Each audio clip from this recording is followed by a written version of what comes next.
Okay, and here we are back, all five of us, and of course Pickle was just informed about the good news. We have a drawing with our 5 subs. Thank you so much in Twitch chat for this beautiful start to Song of the Deep, The Frozen Wastes. I'm Lydia, I'm half Arsed Hermit, and I'm your GM today on this D&D 5e campaign. That is all around Snowhaven and the frozen wastes surrounding this beautiful snowpunk city. Thank you everyone who's with us today, and thank you everyone who's watching on YouTube as well. I hope you've been enjoying the campaign so far. Only 2 more episodes, including this one, to go. We have our lovely cast right here, and we are going to start with Pickle today, played by the lovely Dracu. Who are you? What is Pickle exactly, other than the bestest? And we're going clockwise afterwards, so Noir is next. Alright, well, I'm Dracu, and I'm playing Pickled Fish, aka Pickle, who is an entropy wizard originally, which means she uses chaos magic, but then she lost her spellbook, so she was doing some experimentation, and when last we saw her, she was staying below in the forge after having been sparked with some inspiration, and it may end up kind of revealing who she is now cough cough multi-classing into. So, yay. So subtle. Hello, I am Noir. I'm playing Lorenzo, who is a paladin of the Oath of Thunder. But after some recent events and conversation with some stars, has multi-classed into a fine sorcerer wielding a gun hammer. So looking forward to seeing how that plays off. And also, hello, Chaotic.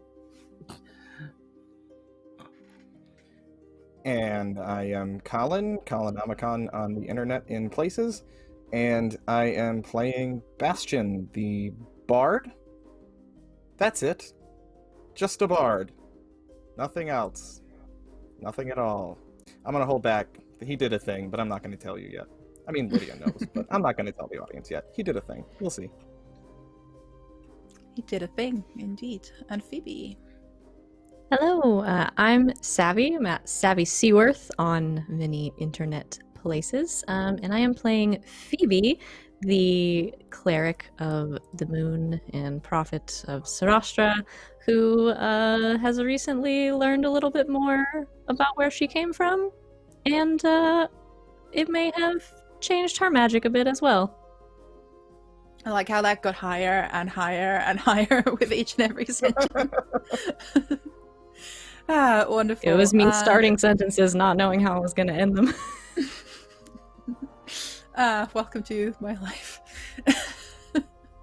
And of course, we, like I said, are playing the snowpunk setting of Snowhaven, but we have a couple of other sponsors that make the program on Encounter Roleplay here possible.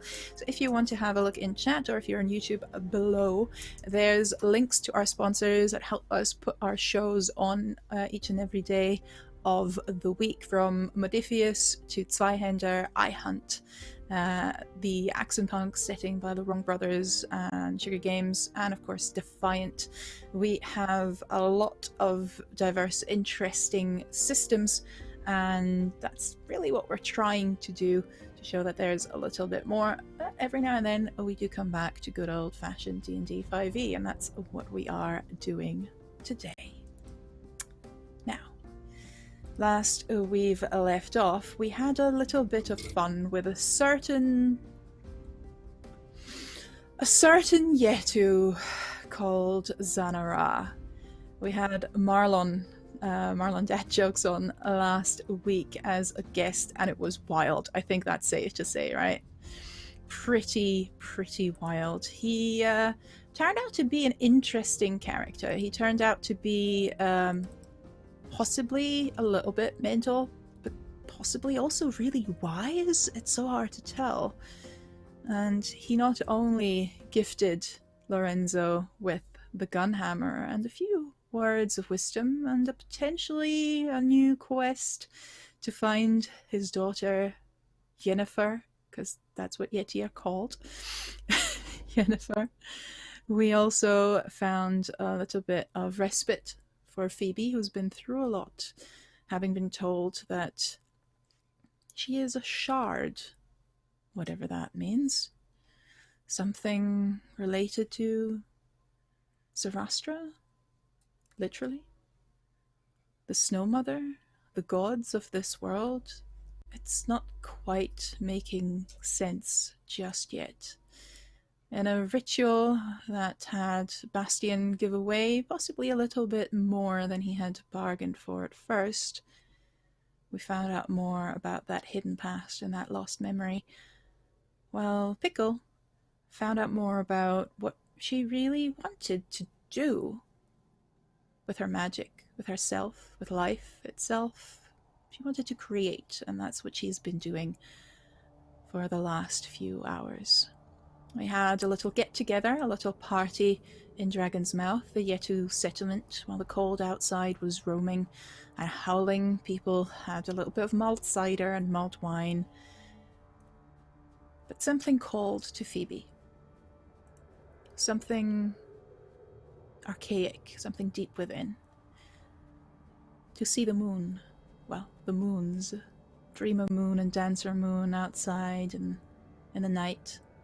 So she left without much of a word, just out, just into the night. She's standing up on the cliffside, looking at the moons. People in the heart of Dragon's Mouth. Some may have noticed where she went. Bastien is not entirely sure as he's looking around, looking for Phoebe. But there's someone else he sees. Someone familiar. Holding a mug of cider. Long white hair. Just another mortal. Except for all the reasons she isn't. Sarastra. Pointing.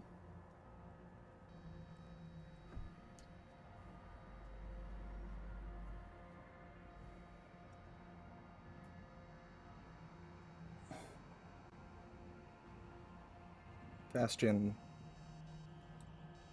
looks to Sarastra with a, I think, justifiably disbelieving look. And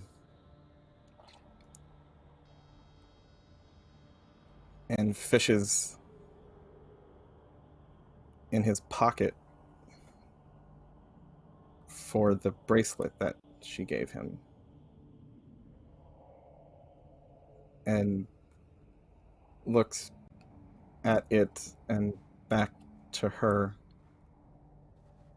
sort of inquisitive, like,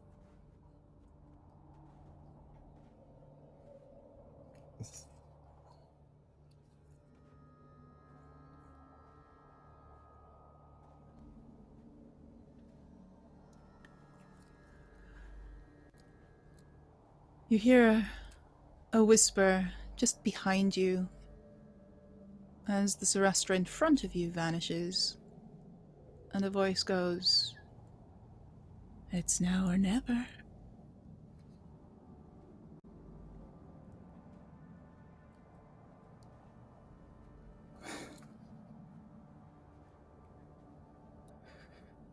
he runs full on sprint.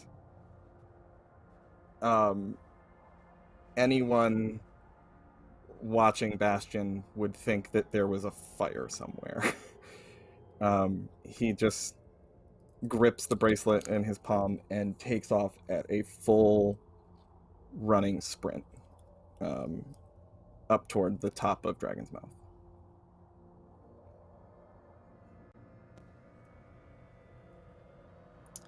You see Phoebe standing near where the ritual took place many hours ago. Phoebe, how are you feeling?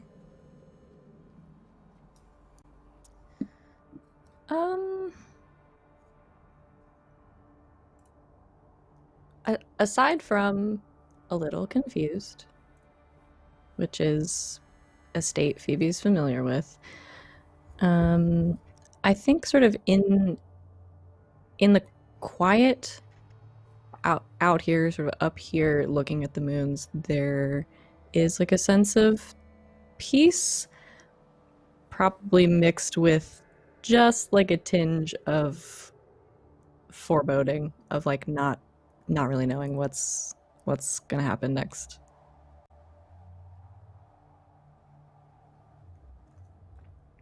It's been a long day.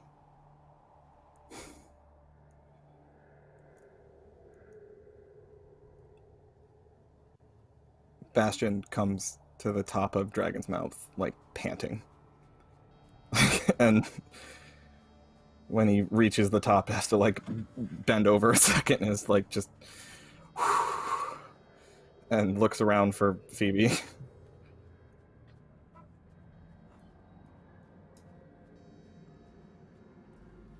I don't think she's paying attention.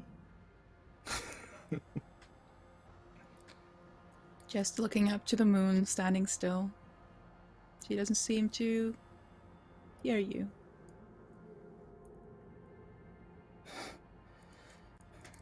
And like seeing that her like back is turned and she's not paying attention, he like takes the opportunity to like straighten his scarf a little bit.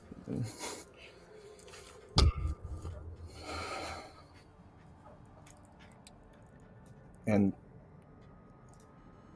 walks toward her and holds out a hand, but then is like, no, wait. Hi, Phoebe. Oh. Hi. Moon watching? Mm-hmm.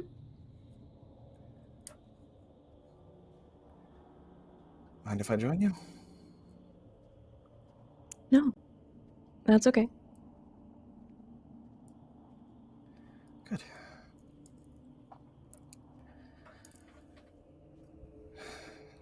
He stands next to her and just looks up for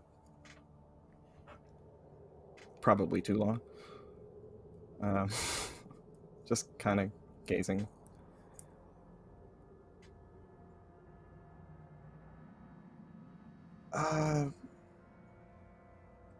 By the way, I know I said this before, but just wanted to say again, I'm really sorry about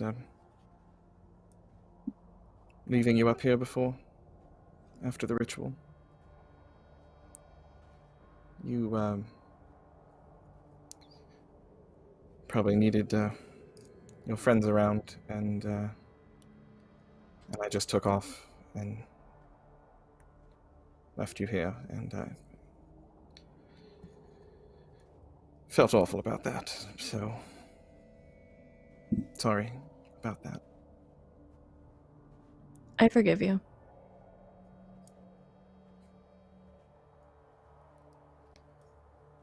It's good to hear. And I'm that. okay. Yeah? Yeah, I think so. Right now, anyway.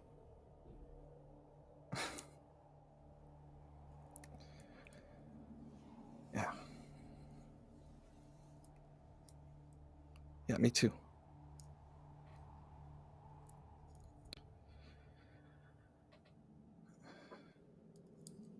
So,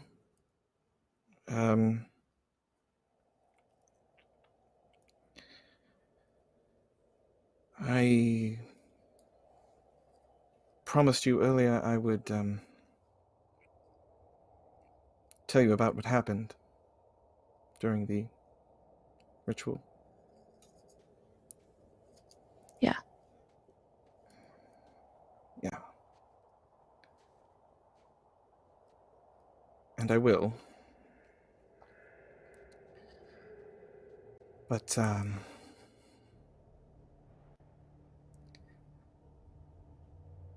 I think in fairness, there's something else I should tell you first. Are you okay? Yeah, I am. It's just, thought about it a lot. Probably way too much, actually. What I was, going to say, and then, like, what you would say, and then the particular lighting in the room, and all sorts of silly details like that. You know you can tell me anything, right? Yeah, I do know that, actually. Because you're Which is sweating. why I... Yeah, am I,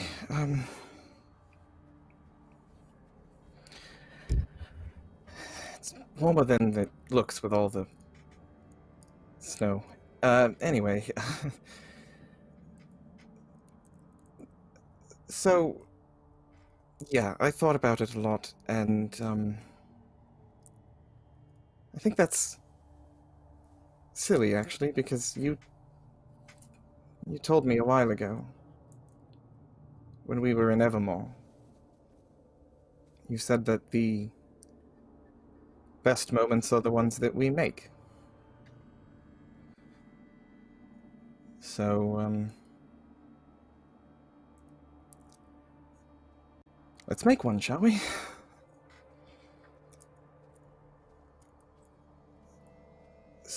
Um, I wrote a song.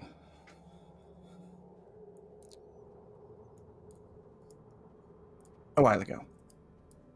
I've been working on it for a very long time.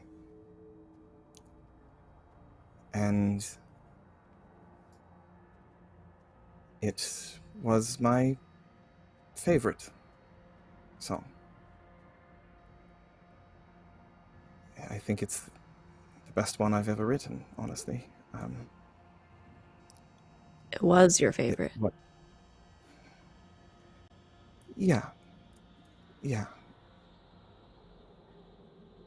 Well, see,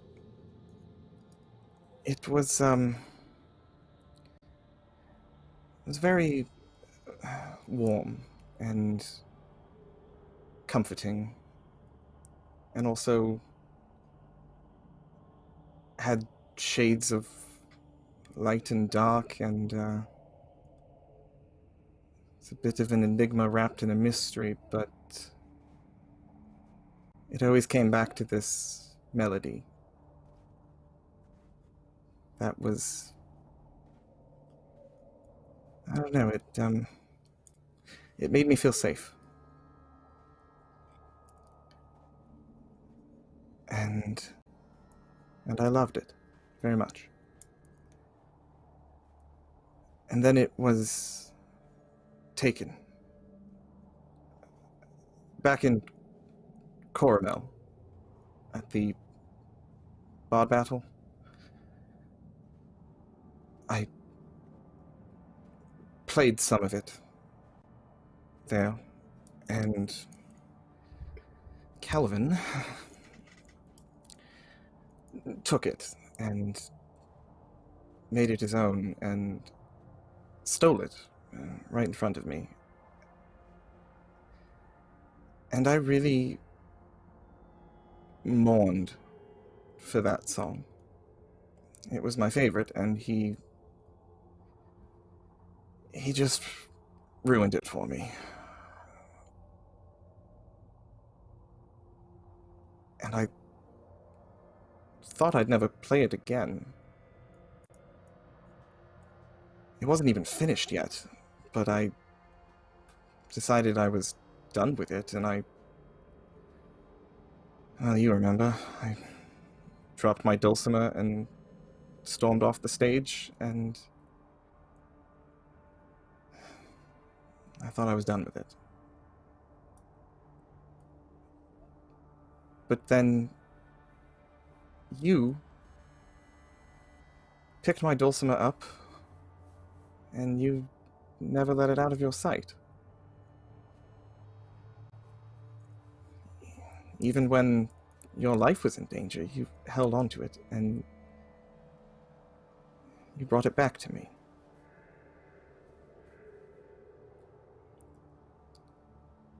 You gave me my music back. And I'm so grateful you did. It was important to you. And you're important to me.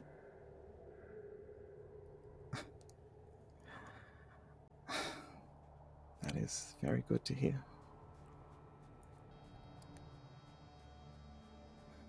I finished that song. I kept working on it, and it was finally perfect, and it's just something Sarastra said to me. Has been turning over in my head a lot.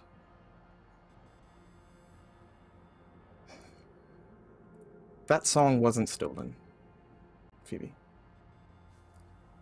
It wasn't taken from me. I was wrong. Because someone can't take from you what isn't yours. And that song wasn't mine. It was yours. I wrote it for you.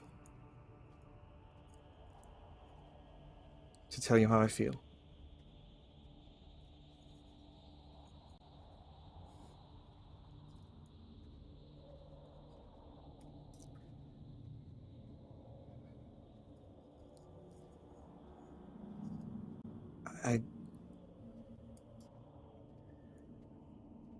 I don't like silence very much. I don't know if you've noticed that about me.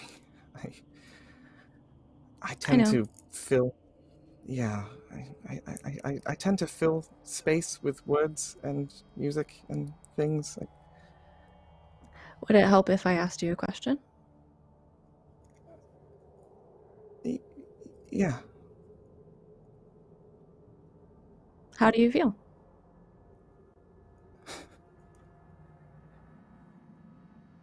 I'm not very good with music, so... Yeah. You've got great rhythm.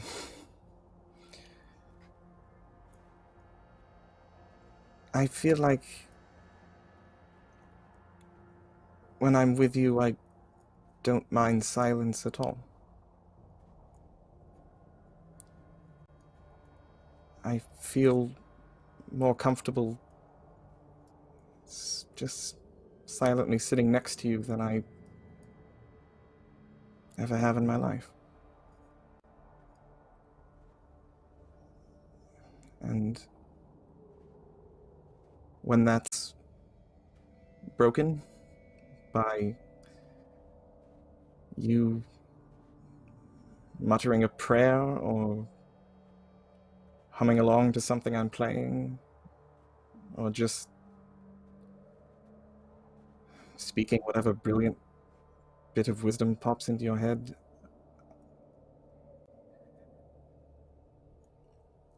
I feel like I'm home.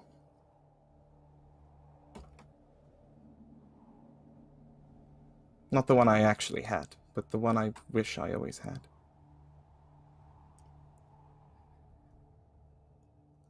I feel safe and loved.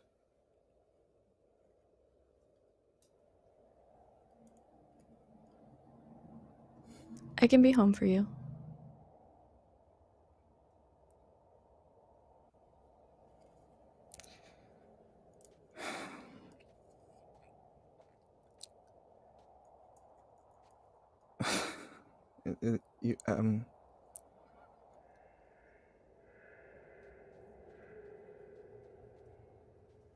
Yeah? Yeah.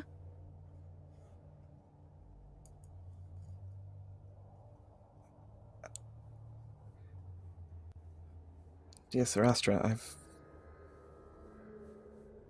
thought about this so much, I don't think I actually thought about what I would say at this point.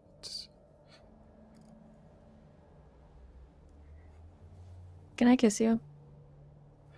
Please do, or else I'll just keep talking.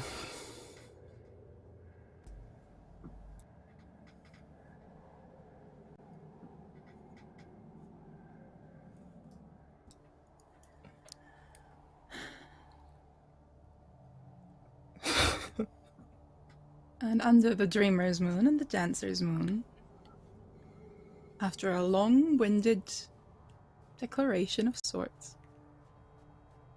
Phöebe and Bastien kiss.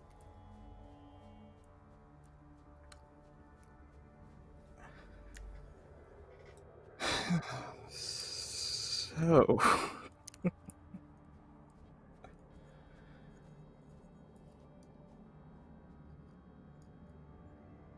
Just curious,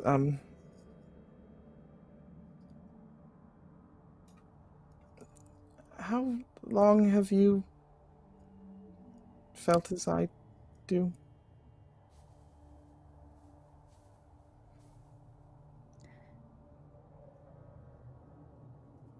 Do you remember? It wasn't the first time that you came to one of my, I don't like calling them sermons, but that's what they made me call them, and I never really thought of another word. Our gatherings Yeah. on the green. Gathering's good. Yeah. It wasn't the first time you came. I'd watched you sort of show up a couple of times and watch, I think maybe to see if I was the real thing. But the first time you offered to play, I know.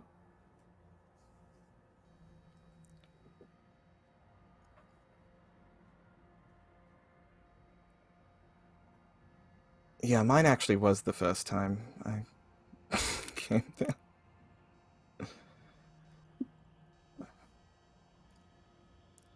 I had to work up the courage to offer to play, actually. That took a few goes. I thought you'd think I was obnoxious. No. A little odd, maybe. But so am I. Yeah. It's kind of nice.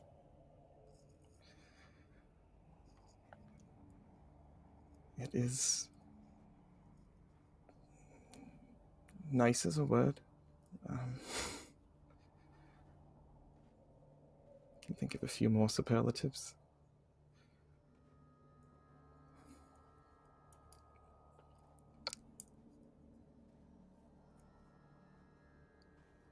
So... I hate to spoil this, but,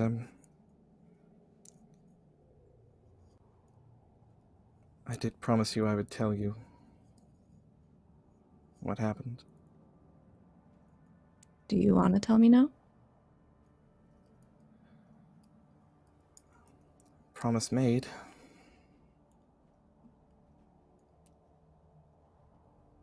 You don't have to.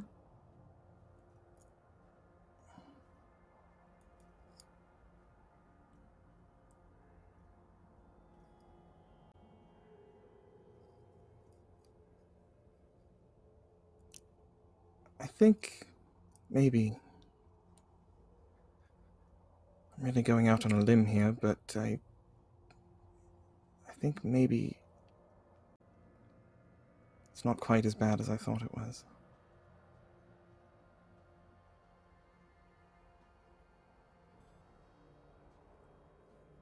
And I don't want to start this without I don't want to start breaking promises already. Okay.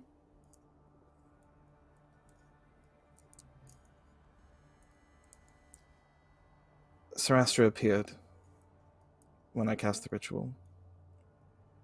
She appeared to me in person. And she said that there would be a price for restoring your memory.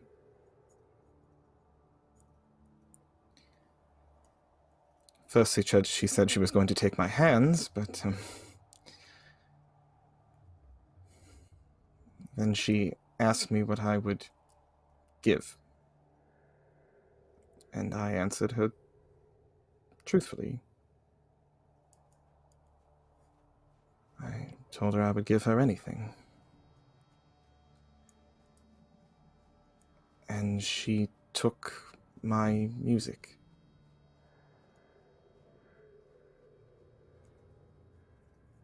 All of it.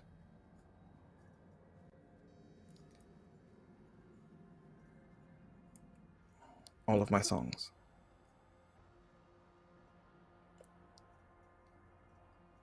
And I know that's a lot to hear, and that's why I wanted to tell you first. I didn't want to, I didn't want you to feel pressured because of that.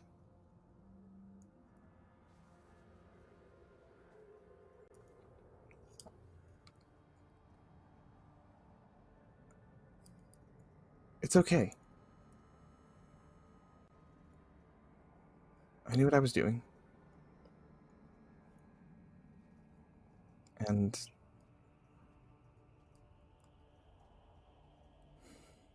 I'm sorry, I know that probably sounds absurd.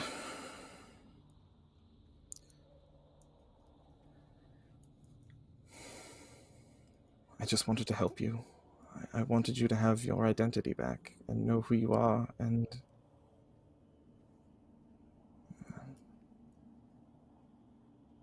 you've done so much for me. I wanted to give something back.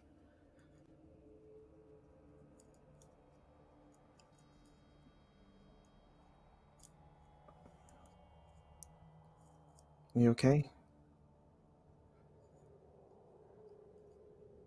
Yeah.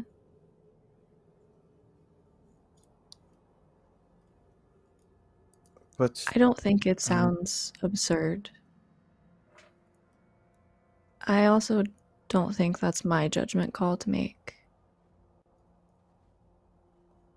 Those songs are yours to do with what you want. And if that's what they mean to you, then it is.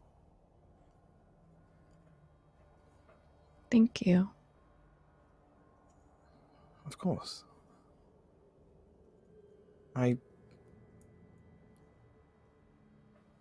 Even not knowing how you really felt, I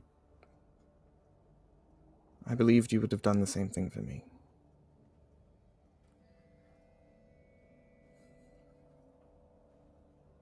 Yeah.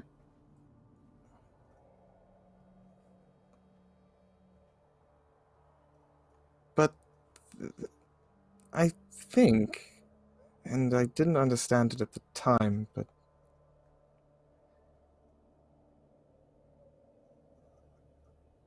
I think Sarastra might have been testing me.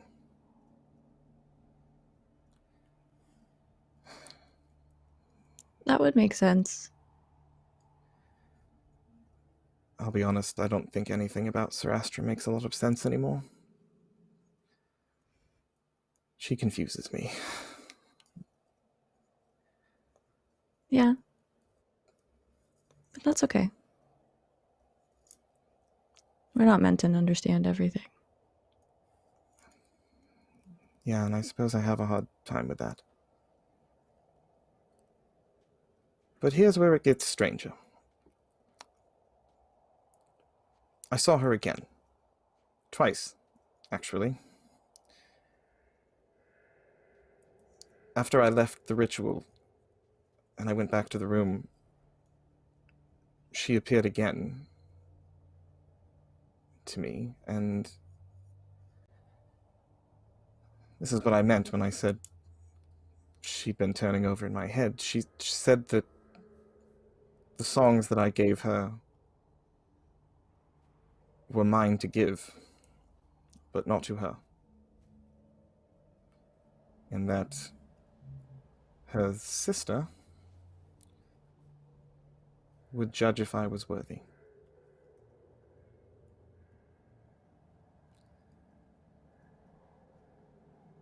Of what?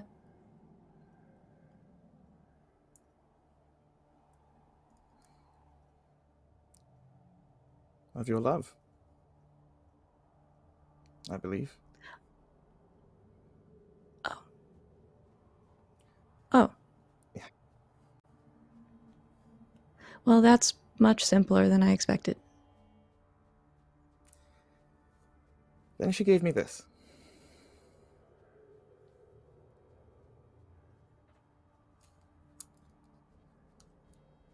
It's the one I got for you in Coramel. You told me. I dropped it in the river in Evermore. I thought I'd never see it again. But here it is.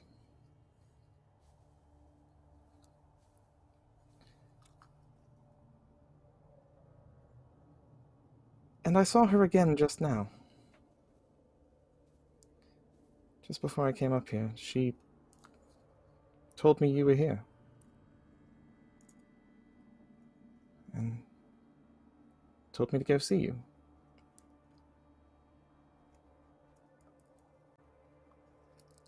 And here you are. And what? And here we are. And I think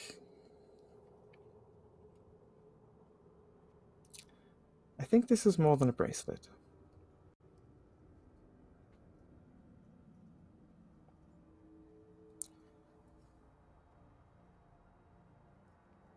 They were mine to give, but not to her.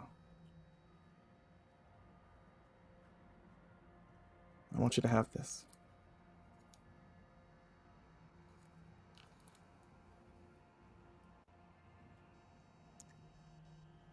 I would love to. So take it. And as Phöebe takes the bracelet, you hear a simple melody, first played when Bastien was brave enough to take out his dulcimer at one of your sermons. You hear a wild strumming when you first saw him play in one of the pubs with a whole band.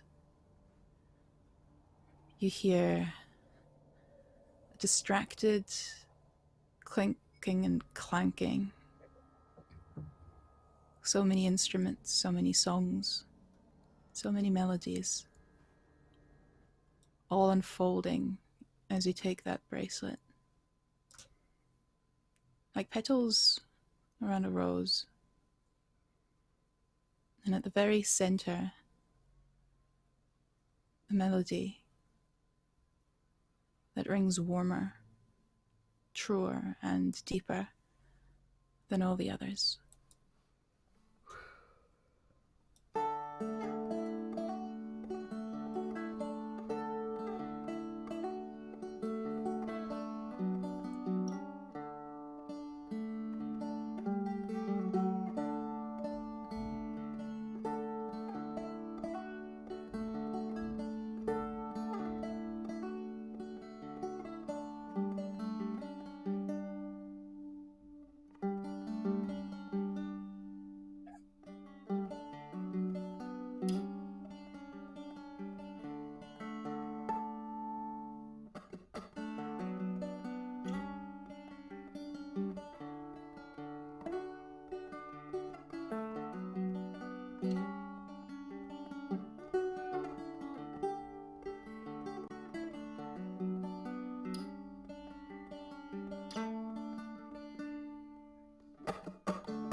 That was the one.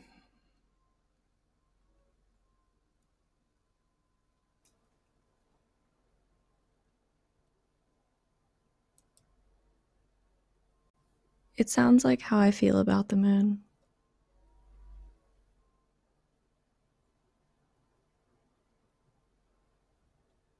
How's that?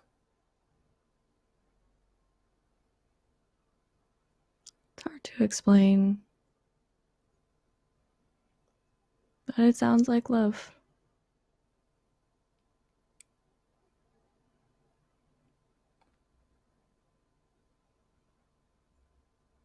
Then it worked.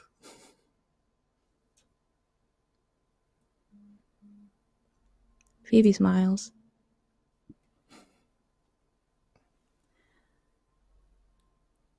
And I think at this point we leave them alone up on the hill, watching the moons, one hand in the other. And we return into Dragon's mouth, deeper into Dragon's belly, where little rat girl has been tirelessly working through the night, through the party as well. At first on her own, then with a little bit of help from other Yeti engineers, then with Zanara coming back every now and then, moonwalking into the workshop to see how she's doing. Pickle has been almost obsessed with creating something she hasn't done in so very, very long. And she has a knack for it. That large wall full of ideas, they all seem to make sense. She's able to take projects, to take ideas, words, schematics, and very quickly make sense of them. How have you been feeling, Pickle, hammering away in your element? She's feeling great. Like I kind of mentioned as I described her first starting, this is something that she hasn't had the opportunity to do for many years now. And it just makes her feel at home.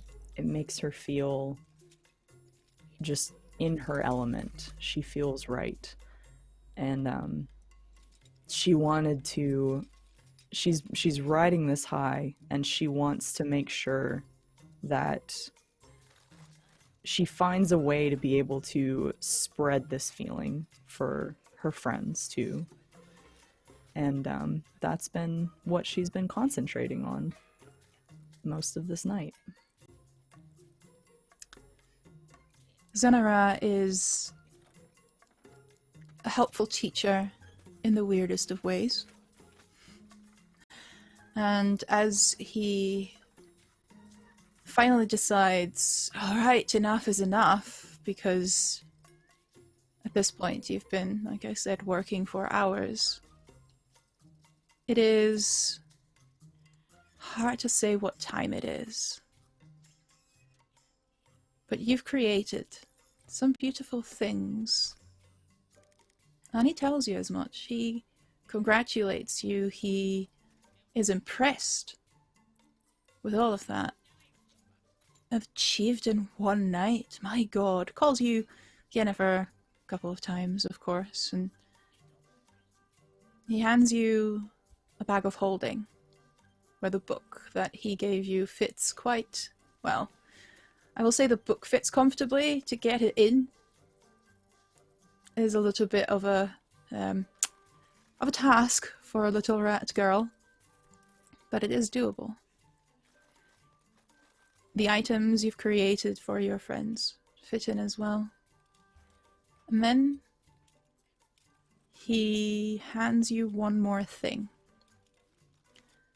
It is a small, well, for him, a small cloak. For you, it's large and impressive.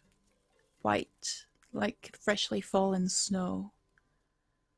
And where the seams should be, there are small buttons made from a strange whitish material. You look at it and he says, "That's bone and claws and teeth. Hunted it myself. It's a polar bear. You know what a polar bear is? Little one?" No, I've heard of regular bears, I think. But this one's huge. It is huge, bigger than me. It is large and grim and has big sharp teeth, and it can kill you. It can fight. I think when the storm comes, you can use some of that fight in you. Just put it on and look for that strength within you. And you'll find it. You'll find it, all right. Draco, Pickle has been given a bear cloak. I will send you the information on Discord. But essentially, it allows you to transform into a polar bear for half an hour.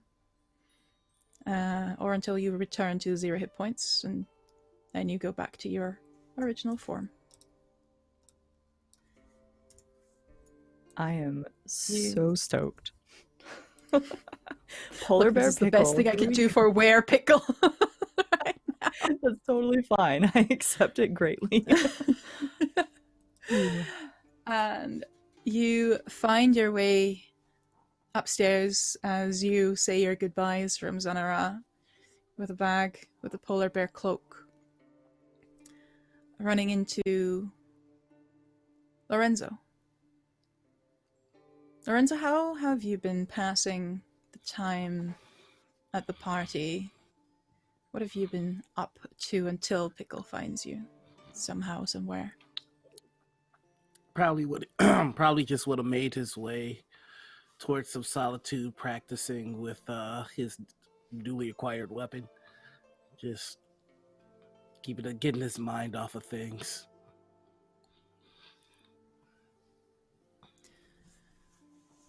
Would that be outside? Not up above, Yeah. but outside the mouth?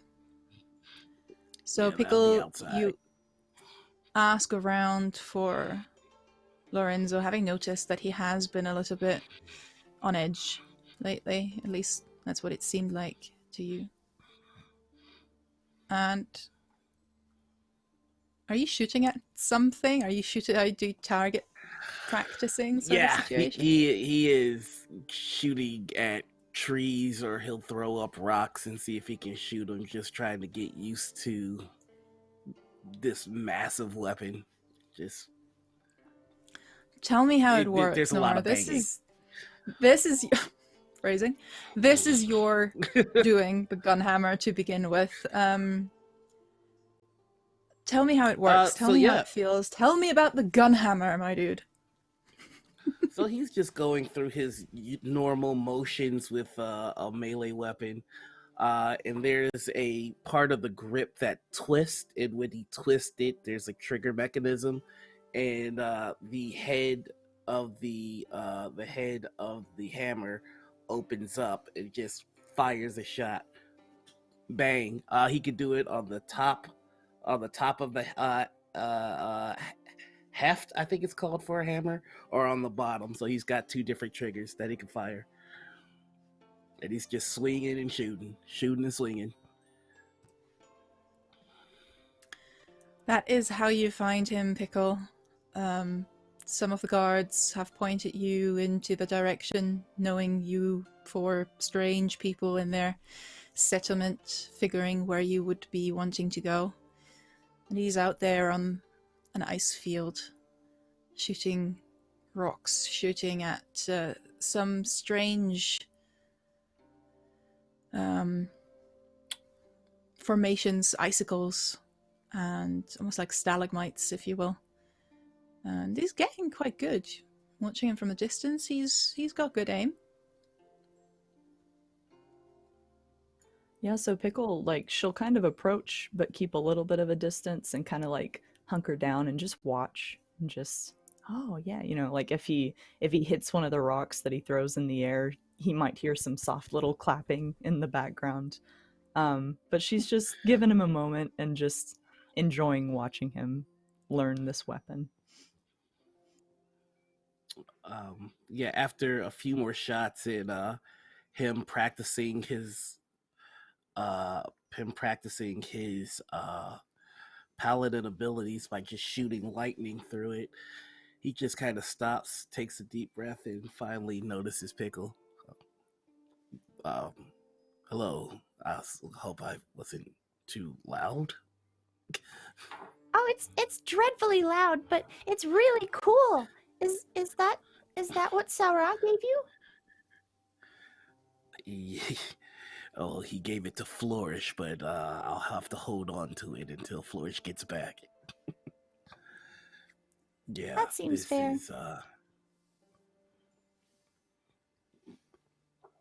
This is he looks at the hammer, then he looks at you. This is Katrin. Are you naming that after somebody's sister? There are lots of Katrins in the world, so yes, Of I am. course there are. Yeah. Yeah. Well, that's a very beautiful name for it. It Thank suits you. it well. How are you, Pickle? I feel great. In fact, I made you something, and it might work with that. I'm not sure. And she goes ahead and grabs the little bag of holding where everything was stuffed into. And she pulls out a little pouch and brings it over to Lorenzo. It's a very just simple pouch, kind of like a reddish leather looking hide. And she hands it over, and if you can feel inside, it almost feels like marbles before you open it. Huh. He's gonna just take it and open it up and take a look at them. And you see what looks like could fit as ammunition for your gun hammer, but they are crackling with electrical energy. Pickle. Just like he looks at the ammunition, like with his other arm, he just kind of swoops you up and gives you a big old hug. All right. Oh, sorry. And he puts you back down. Oh, okay. All right. And he opens up So the way that you refill the gun hammer is there is a locking mechanism that keeps the hammer in place. He unlocks it, and the hammer just kind of leads forward, and he puts the rounds in. Then that twisty area, he can pull it down, and it puts the hammer back up, locks it. All right. Well, what should we shoot?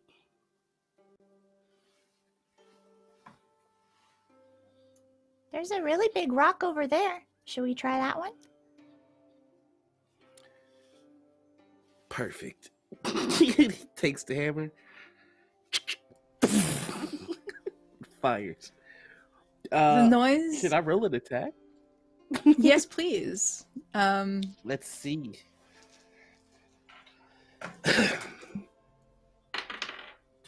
So that's 17 plus. He would get a +8 with this, so that would be a number.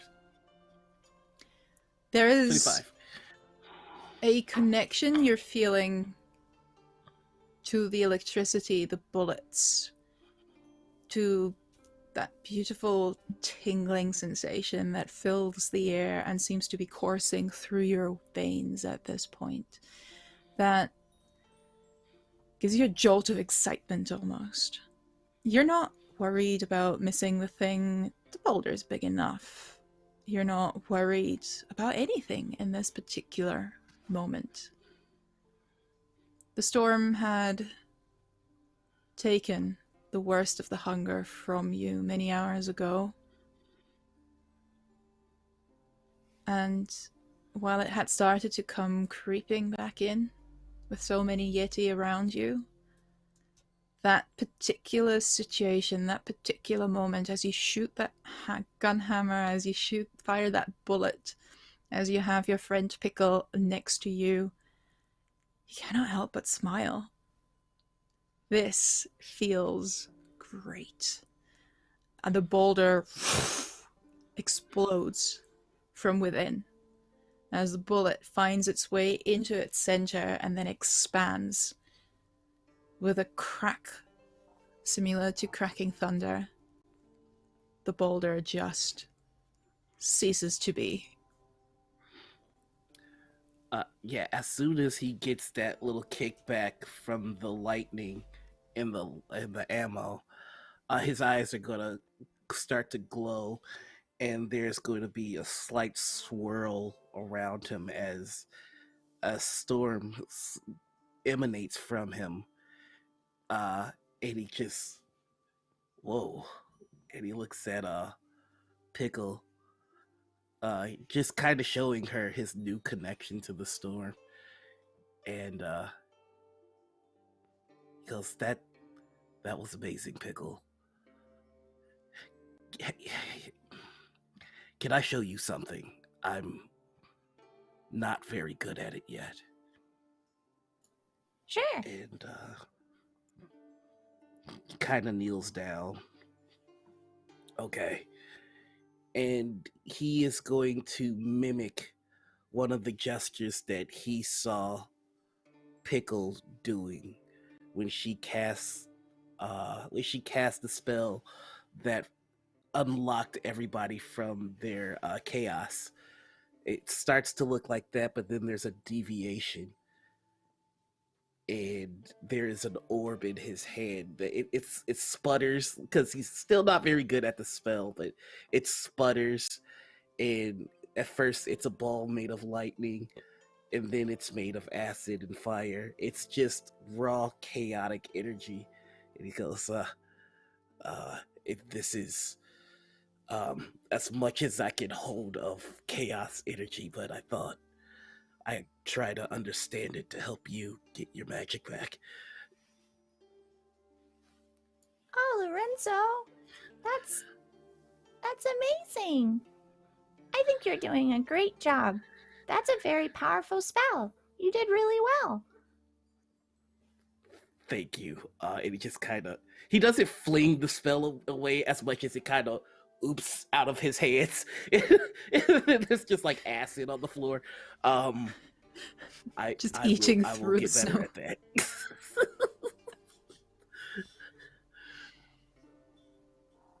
That was great, though. I'm glad that you're These are able great. to use the chaos too. That kind of gives me a little bit of hope. Maybe I can help you with that if you want. Because you helped me with the storm.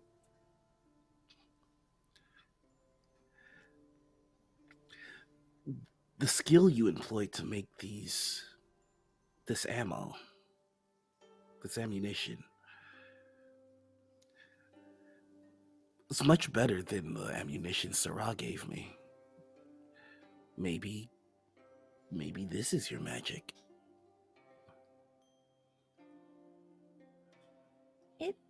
It might be. Honestly, I really enjoyed making it. It didn't even feel like work anymore. It was just fun. I can make you some more sometime if you need it. I would love that. But I'm glad that you had fun. Have you tried making anything else? Oh yeah, I made everybody some gifts too. Those were for you, and I made something for Bastien, and I made something for Phöebe, and I was given this really pretty cloak. Isn't this really cool? He said it's from a polar bear. That's astounding. Well, no polar bear gonna run into you now that they know that you can take one down. Yeah. Don't think I forgot about our fighting lessons, unless you're a little less interested now that you're a master crafter. Oh, no. And she like pulls out a dagger from like nowhere. Just No, I'm ready for more lessons. Just whenever you're ready to teach me, I want to learn all the fighting skills. He just gives her a pat on the shoulder. Good. I now have a weapon to teach you all the fighting skills, and look at that, both of our weapons shoot.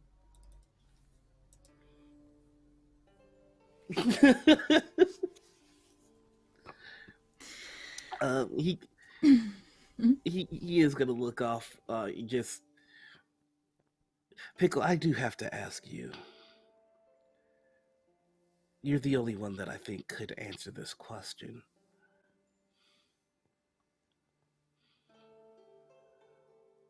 What do you think of the storm?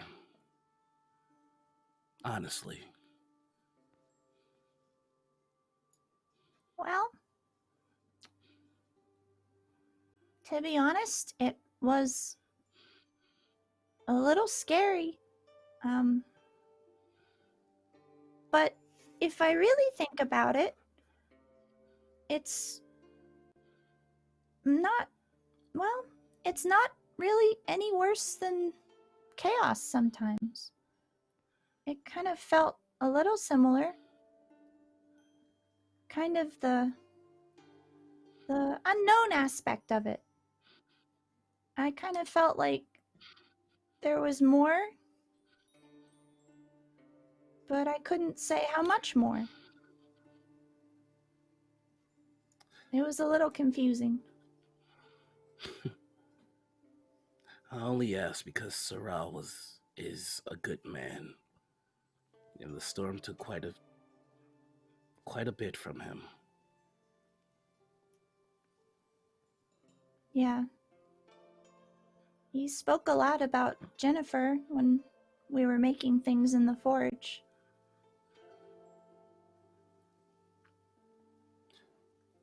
I think Jennifer may well and truly be gone. I attempted to find her, and all I saw was Phöebe.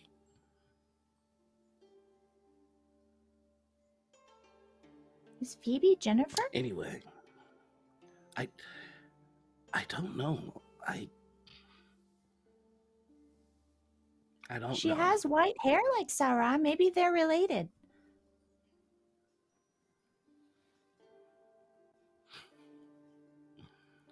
Well, I don't know what color hair Jennifer had. I should have asked. I really don't know what Jennifer looks like. I'd imagine she would also be a Yetu. So, Maybe. like Phöebe, but as a Yetu.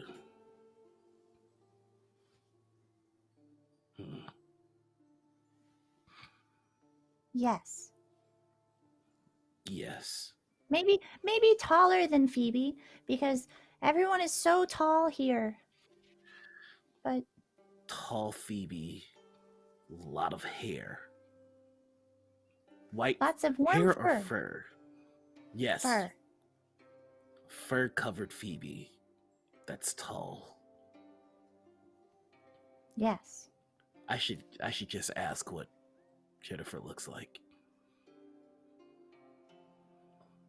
That might be easier. But I'm gonna just picture a tall, furry Phöebe. That may very well end up being what she looks like. Only one way to find out. Are you headed back to find out?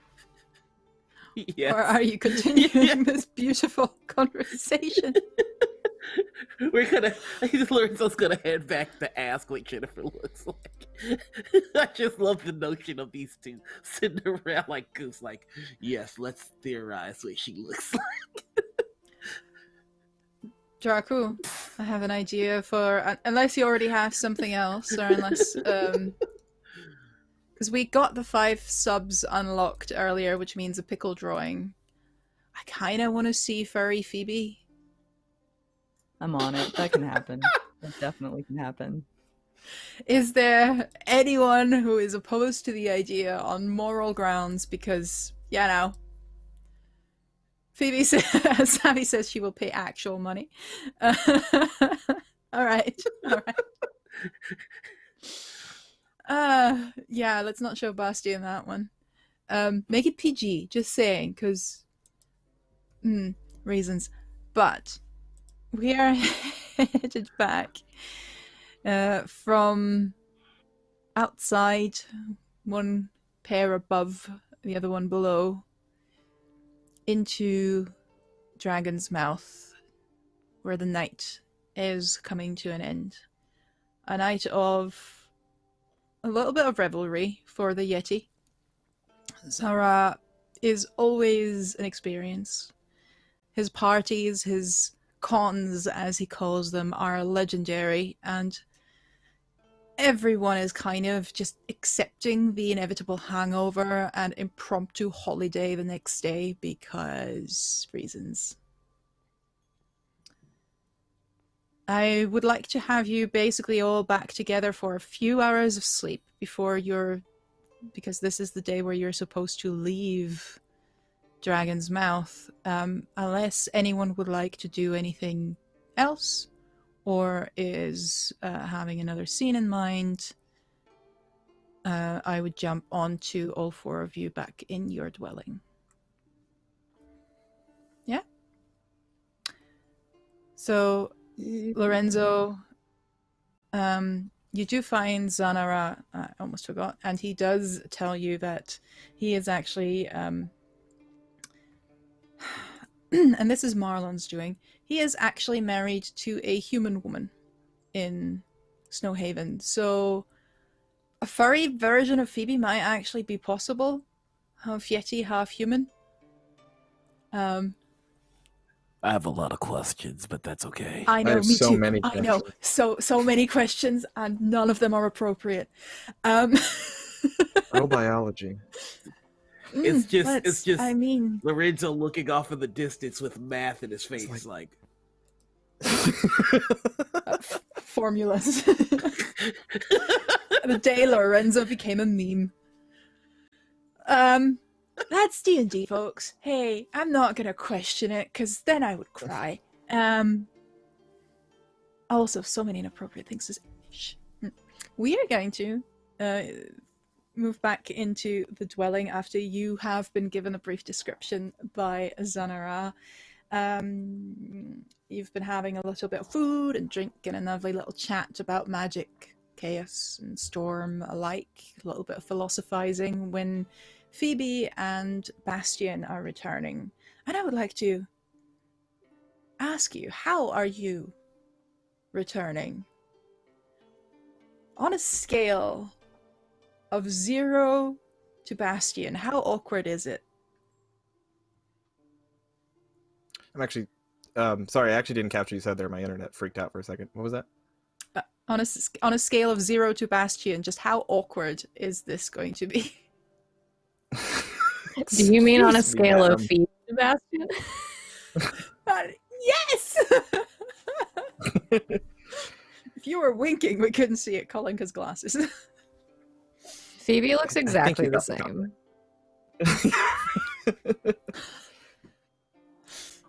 I think Bastien is just like, just stupid smile. Just cannot keep it down at all. And when they come back, just like looks to Lorenzo across the room and is just like, yeah.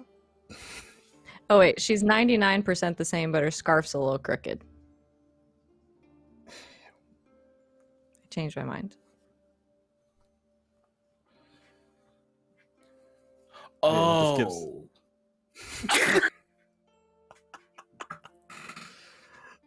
I understand.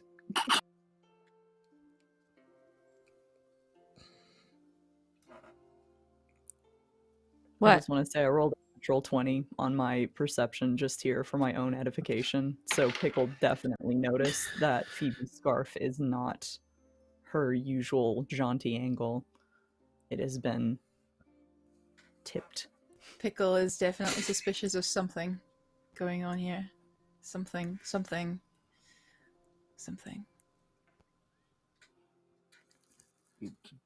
I see what's Hi. happening here. Hey. What's up? You're all What's up with doing the you? thing where you make faces again.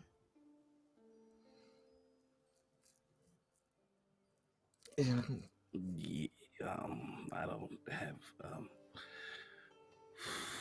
so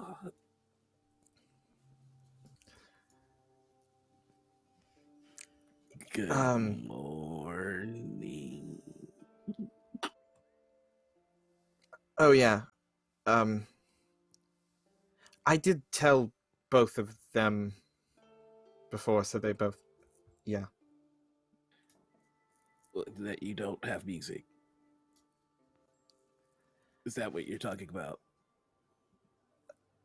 No, the I'm other very thing. confused. You don't have music?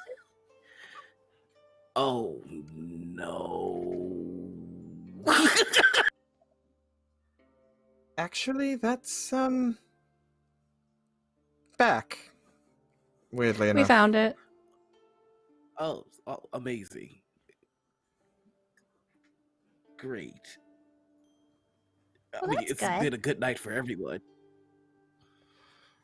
Yes, it Yeah. has. I'm confused. have a Was hammer that the that thing you told them, bullets. or was something else the thing you told them?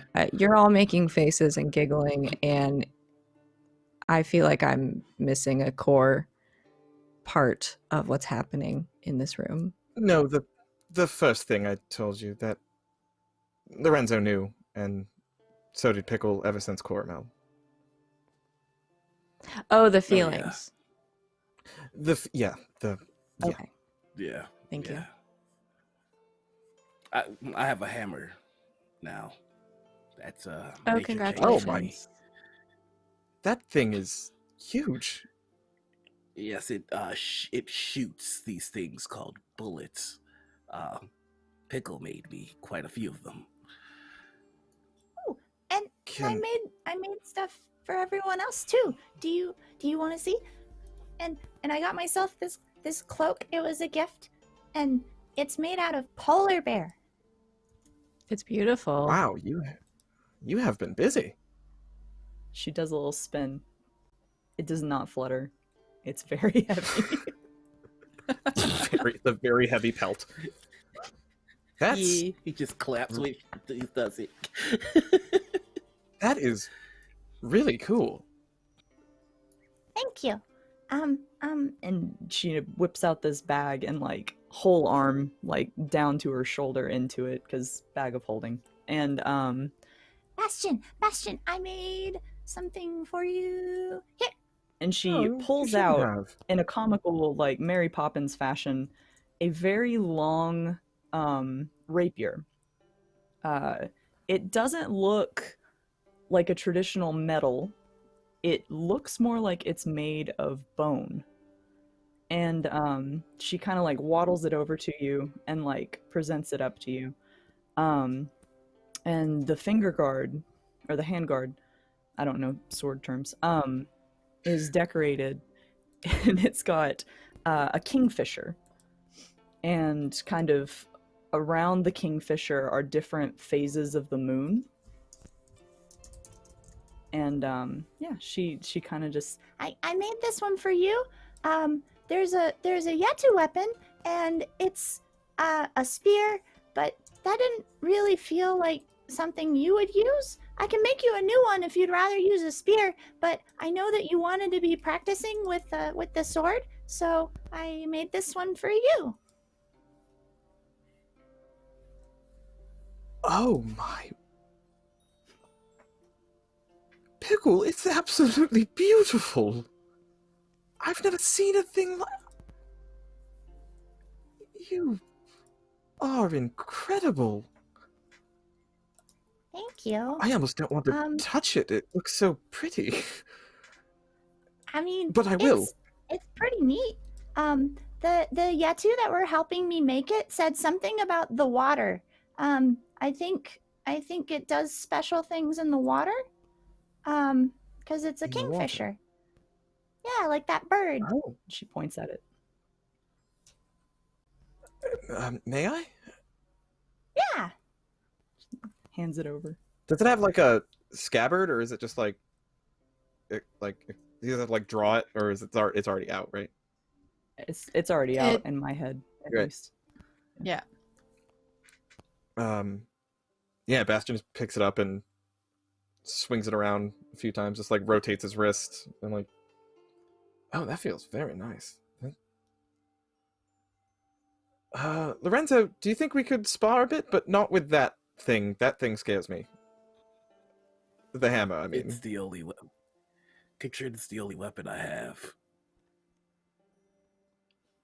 Oh, you. I mean, the gun hammer is the only weapon I have.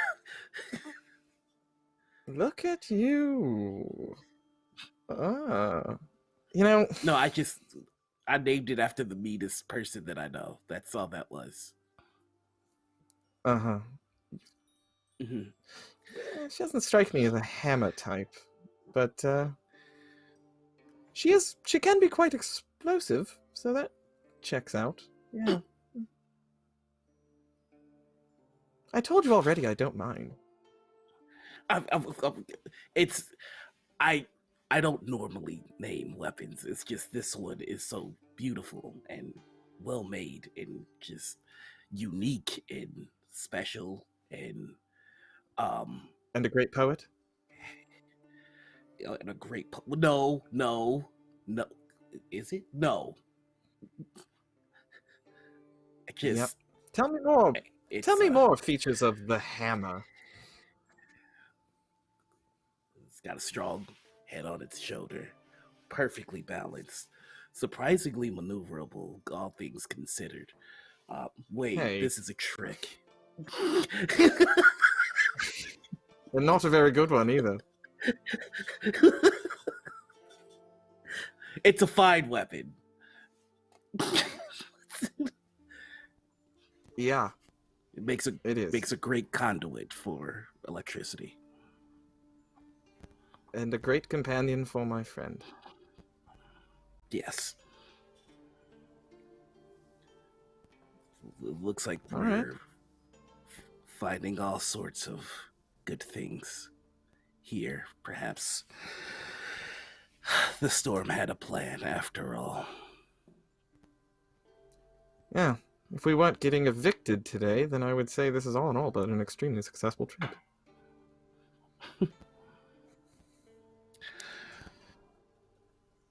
Let's go. Let's Pickle, go outside. Yes, and Pickle, I can't thank you enough for this. This is an absolute work of art, and you should be so incredibly proud. I'm very proud of you. Thank you. Yeah, I knew that you could make things, but this is incredible.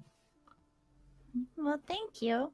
I got a lot of help, I have to say, but it felt really good to be making things again. It's your calling. And Phöebe, I have something for you too. And this time both arms are going in. She is digging. And she pulls out a shield. And on the front of the shield is a big open maw that looks kind of like a viper, similar to how Phöebe does that terrifying spell and turns into a snake face chomper. And it's decorated up on the front. And Pickle, like, very excitedly, brings it over to her and kind of flips it over on the back and shows her these little intricate workings. And if you press this, but don't press it right now. If you press this, it shoots out a bunch of fire in a circle all around you. But you'll be safe. But other stuff will not be safe. So don't press it right now. But at some point, I really want to see it in action because I want to make sure that I put it together right So maybe make sure that you feel very healthy and good and strong before you press that button. But I think I did it right. I'm sure you did it right. It's wonderful. Thank you. Yeah, I thought it was I wanted to capture how honestly how scary you get when you use that one spell that you always use. I thought that would be very terrifying to put on the front of the shield, and you can intimidate people with it. Is it scary? You are the shield. You are a little scary when you open your mouth that big. You got the teeth. It is a little bit scary, yeah. I okay. have fangs all the time, and you still terrify me when you do it. Oh. Good to know. Thank you. I love it.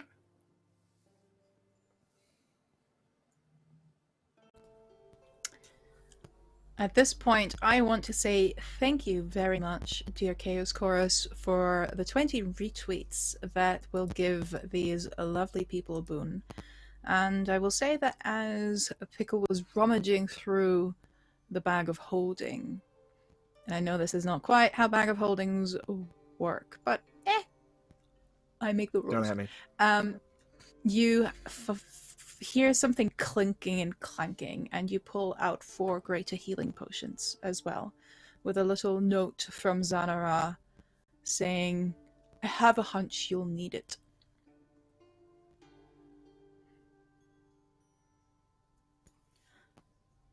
We've got some potions in here too. I didn't know that those were in there. That was very nice of him. Ooh. Yeah. They look like healing Who are they potions. addressed to? Does Are they it meant say? for us? Or is it Jennifer? Or is it Boom Shakalaka? I mean, Laka there's Boom. there is Is it Boo Shakalaka? there's just a boom Blanche. exclamation mark at the end, but I mean it's 4 of Oh, I them. like They Blanche. are for. Oh my god. What were the names again? Phoebe. Oh, there were so many. Phoebe? I know. There's Flourish. Phoebe. There's Flourish, of Jennifer. course. Phoebe. There's Phoebe. Phoebe. Jennifer. Phoebe. Betty June. Flourish. Benny June, Brittany, Blanche, Boom Shakalaka, which is, come on, bro, what is that even? That is hilarious. That's what it is. And that's the ones I can remember. I'm sure there were more. Yeah. Yeah. Oh, Marlon, we miss you. And Bastien once. He actually did give me the right name one time. I like how you keep I didn't track. get Lorenzo a single fucking time. You got a gun hammer. I Fair. can't complain. You know what? Yes, why not? Every single health potion has one of those names on it, from Blanche to Phoebe to Jennifer to Flourish. Beautiful Okay, I'm just gonna say that on calligraphy my as note well. that- There's a seal. Yeah. He wrote all of the names, but like kept crossing them off, like, no, that's not right. And then wrote another one. There's just a big line of names going down the tag. In the middle is for Bastien, it. crossed off also, and then Blanche underneath it. Bastien was the first one. He was just sure it couldn't be it. Oh, that can't be right. No. That can't be That's a right. ridiculous name. Miss He you, did. Marlon. Oh, he did call you Lorenzo once. I also Apologies, missed I it. did get a Lorenzo. Well, you pack up. You get a couple hours of sleep, knowing that, according to the psyche, the leaders of this settlement, you are to leave that day. Is there anyone else, anything else anyone wants to talk with before we are leaving Dragon's Mouth? I think there'd just be some light sparring between Bastien and Enzo. And I know that during the sparring, Enzo would be telling Bastien the story of Jennifer and how she was lost in the storm, and kind of like just confiding that that's unsettling. and that he intends to try and find Jennifer. Do you tell him about the Find Kin spell? Yes, he does. Oh, yeah. So, I after Sarah told me his story, I can't be a champion of a force that would take something from a man that kind. So, I've decided I will find Jennifer. Though it's going to be a lot more difficult than I intended. I have a spell that allows me to find an individual's next of kin. And is this like in between, like we're... I'm yeah, sorry, I don't mean to interrupt you. Please continue, but like this is in between. No, you're like, good. Clanging. Yeah, in between strikes, it's just like, and when I cast it, like, and that's when a fucking giant hammer swings, like, and you duck. But like, so Lorenzo is maintaining conversation perfectly well, and Bastien is like completely out of breath, has no idea how you're managing to hold this conversation and stay perfectly calm. Like he would shoot at your foot, but not at you, just to kind of show off the weapon. Like, also check this out, bang! But man? also, but when I cast this spell that allows me to find the next of kin, it showed me Phöebe. And he swings again. What? I know, fast, right? But yes, also no, the other showed thing. Me Phöebe.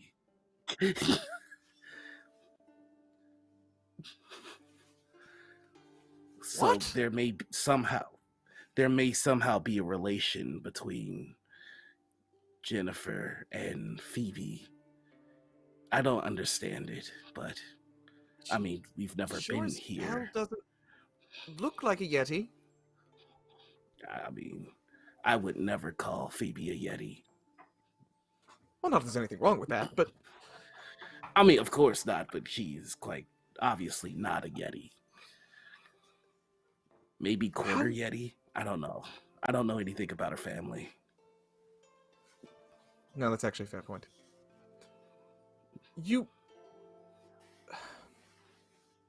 I mean, your magic...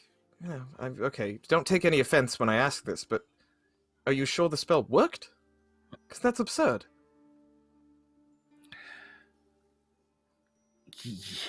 Yes, actually.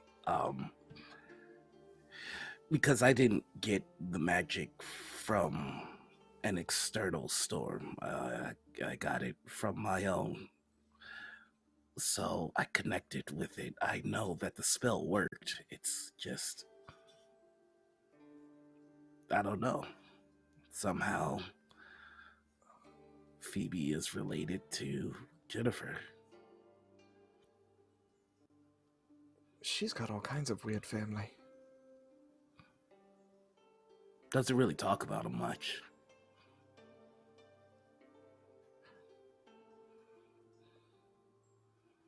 I'll let her tell you. But first, you should probably tell Phöebe about that. I mean, I should also probably, just for accuracy's sake, double check that the spell worked. You know, that's easiest way to do that would be to have another individual to cast it on. So, I mean, if you would volunteer. You want to? Okay, but just to see if it works. Sure. Yeah. All right. All right. I cast Find Kid on Bastien. I know what you're doing, boy. I got you. I don't know what you're talking about. I just want to see if the spell worked. And the hammer lights up. It's crazy.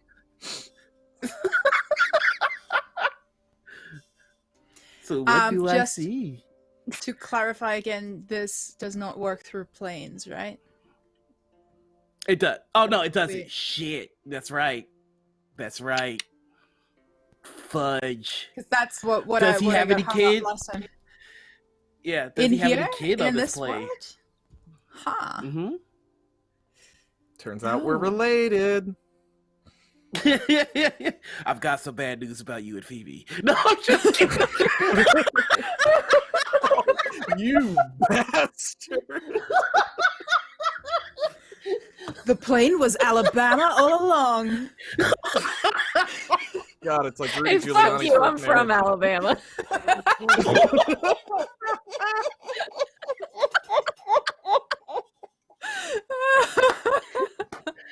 Oh, I just my realized God. how many things could go wrong with this spell.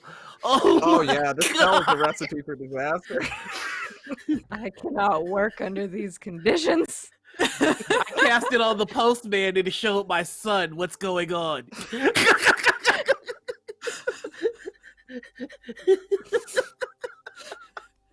Good God. Don't clip Oh my me God, I insulting basically small have state. A state that has guns.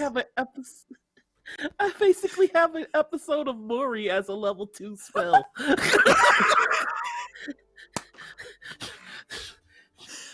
Oh, when we end this, The and results we are have our in. epilogues of where are our characters in 10 years? Lorenzo has It's just Lorenzo having a talk. it's called Family Matters with Lorenzo and the Storm. Rumbles the Unbelievable. camera guy so when they run off stage he can keep up. Get the shot, Rumble, get the shot. Okay, I'm sorry. Man, this episode's come a long way from where it started. I can't breathe. Look, after drama, after drama, after drama, after drama, I think This is, we've all deserved a little bit of that. this is what you get on this show, folks. Some wild shifts in tone. Oh my God. How am I getting back from this? So we're sparring. What were we talking about? I Right. think you were. I can't. You don't have any family on this plane. It turns out, Bastien. Oh, that's good. So I think Glad the there's no spell surprises works. there. I could only imagine. Could have gone real wrong. That's There's good. probably another timeline where I had to deliver awkward news to you. Glad we don't live in that one. And on that note.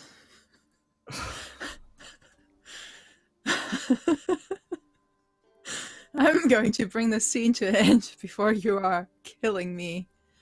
Or, I don't know, Phoebe or Savvy is. Ooh. With a little bit of sparring and Saura, not Zanara, I think we all did it wrong. Saura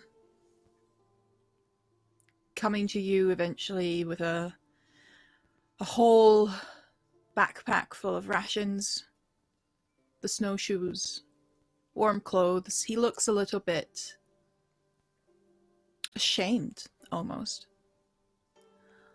I just thought before you were leaving, I might, you know, get a couple of things together for you guys to make it a little bit easier. 'Cause you know it's cold out there.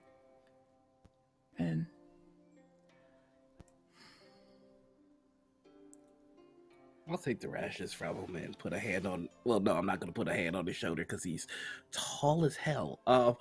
Just thank you.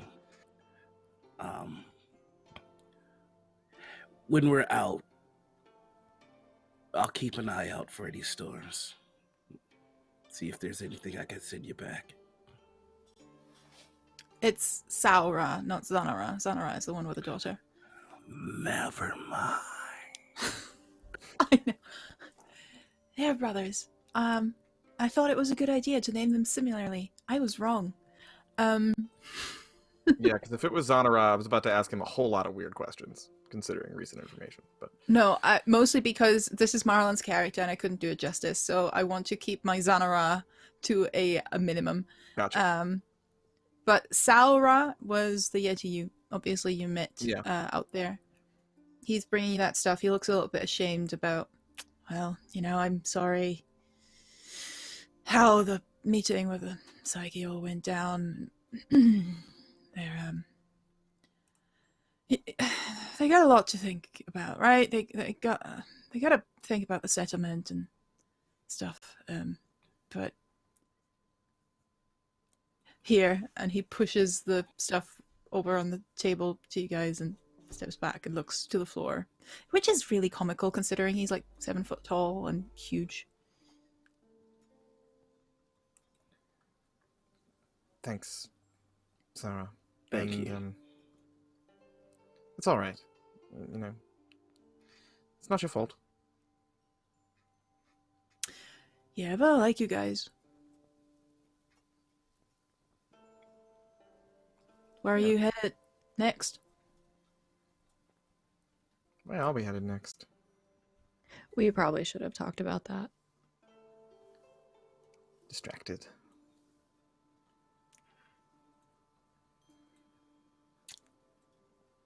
I have a feeling we'll know where to go when we start to go.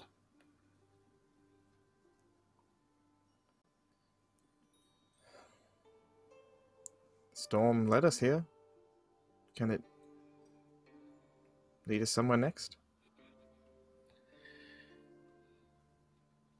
Yes, but you have to start walking.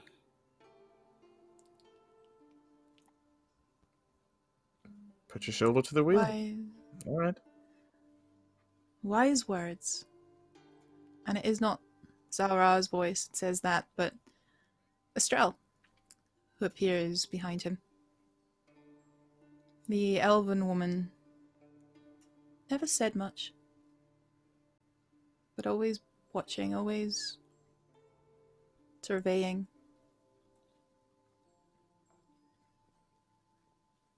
Zara, could you give us a moment?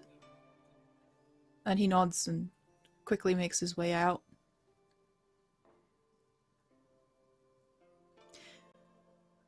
You're an interesting bunch.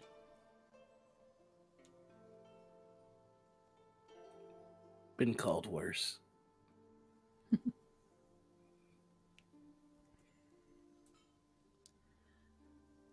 I have decided to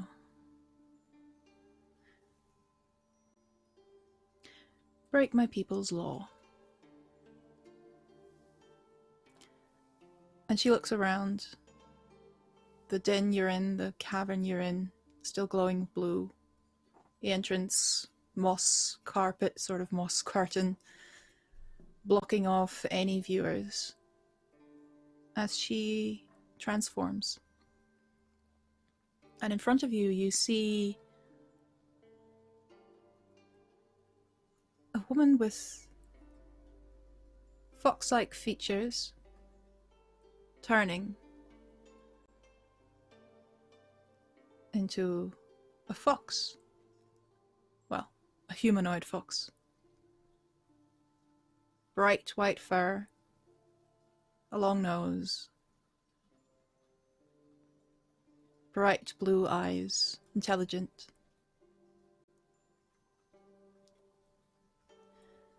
I am Lapsa. Look at Pick. Oh, I'm sorry. Sorry. You look at Pickle?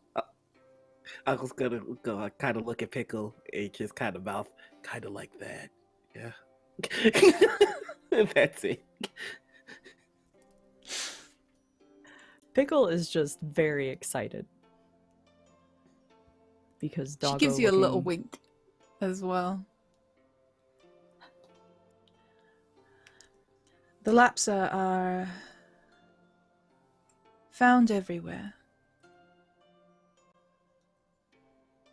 If people know where to look and how to look. We do not reveal ourselves to strangers. But I've been watching you. And she looks at Phöebe. And I have a duty that is bigger than the laws of my people.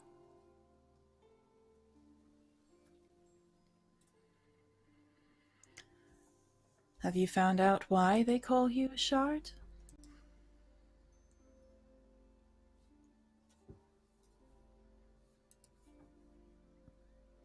Not really. Bits and pieces.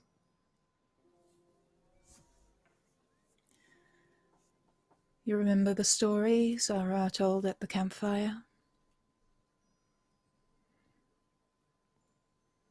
Yes.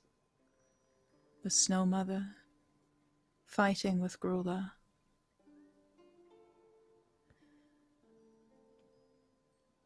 All people I've met in this world have a version of this story. Not many know the full truth.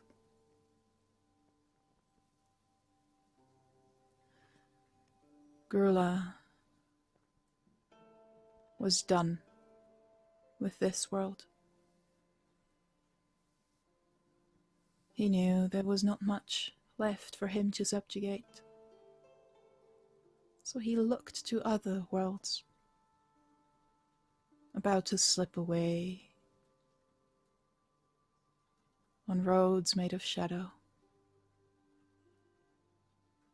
The Snow Mother broke herself to hold him.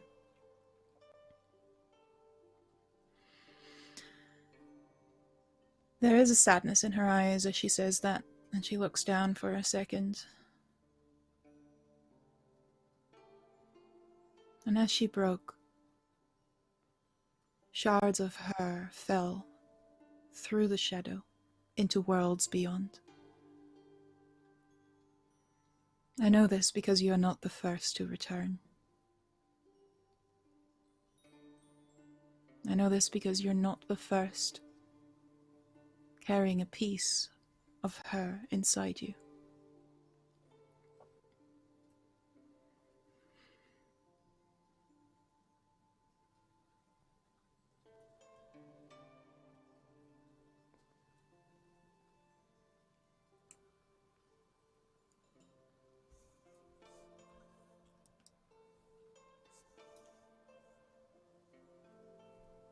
I understand.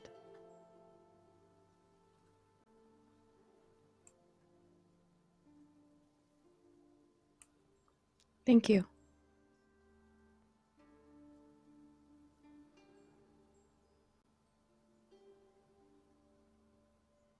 Who else?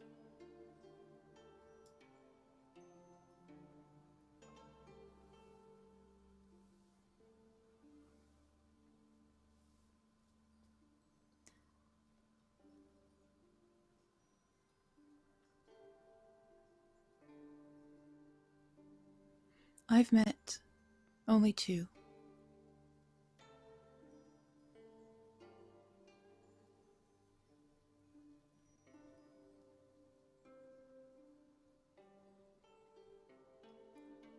I was tasked with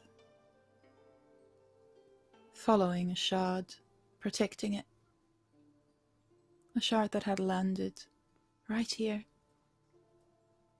on our doorstep.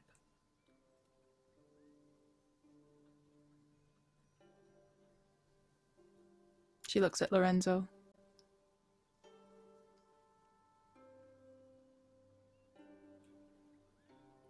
It honors you that you want to bring her back.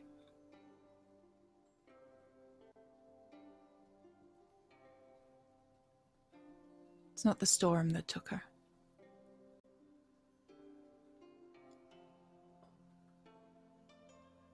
This is what he does. He collects the shards that come to find their home, their origin, their purpose.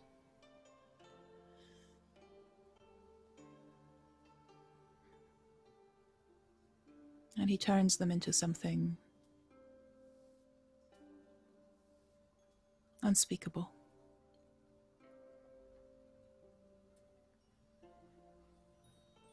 I failed. I failed her. I will not fail you.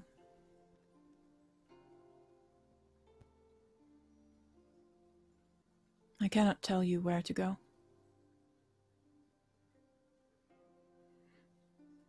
The roads of shadow. Well, to reach them, you will have to venture deep into his land. Sneak past him if you can. To fight him? Well, I would not recommend it, but like I said, it is not my choice.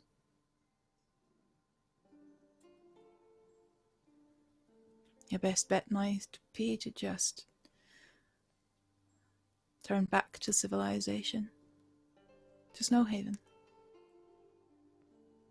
To the south. I hear it's warm.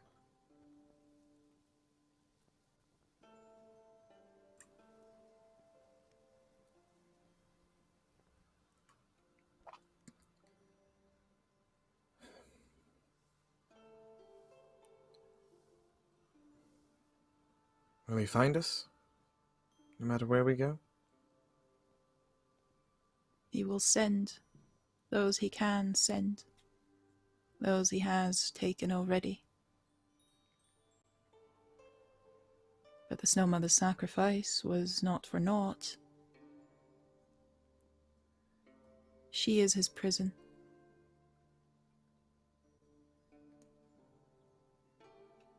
A statue,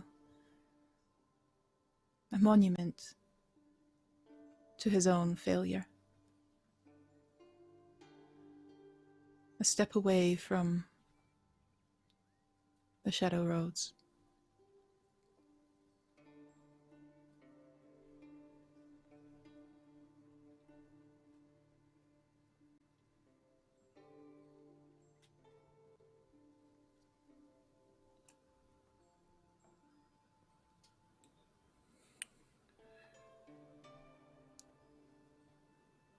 This is why the storm brought us.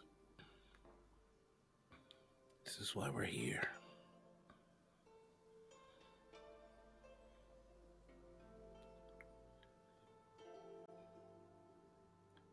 Yes. A good man has been living his life believing that something was taken from him by chance.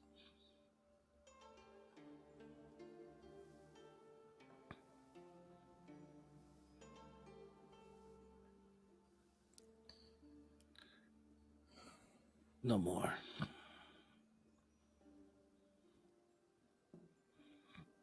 No more. No.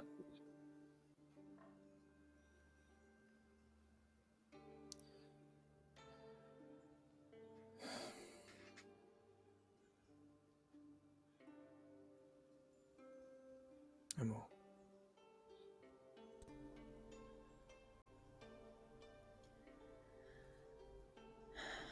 So be it.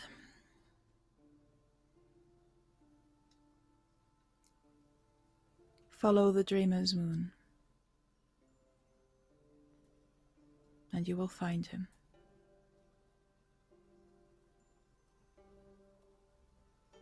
Don't give yourselves away.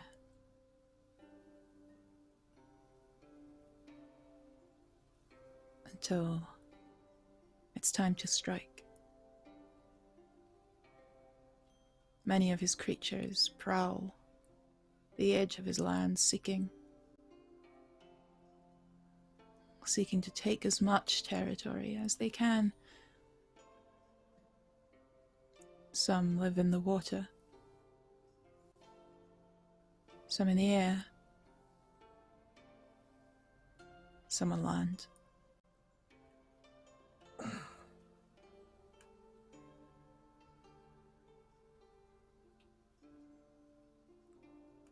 Don't let them take you. Be wise and careful.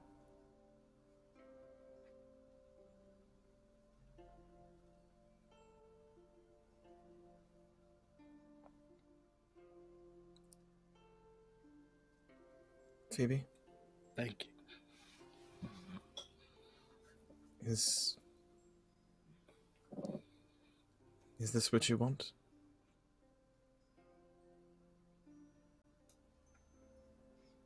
it's you that he wants. I know.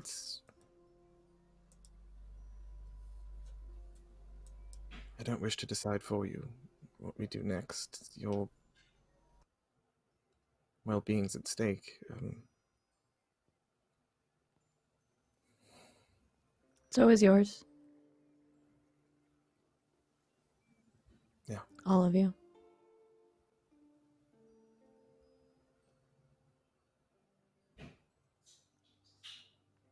I can't ask you to fight this fight for me.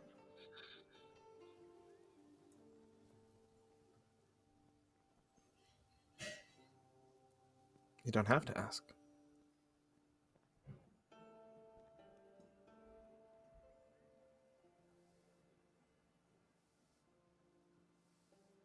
Not for you. With you.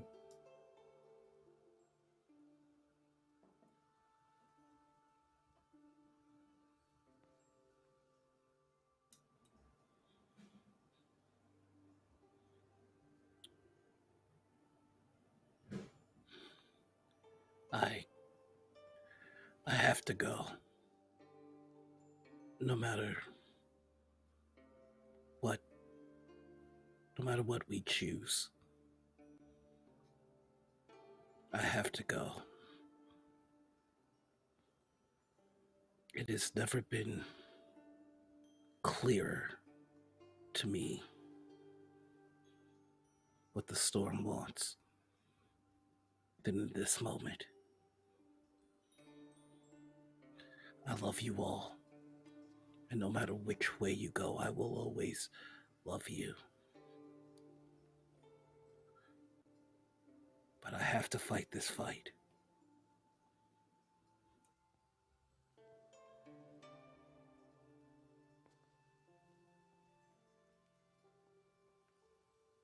I understand.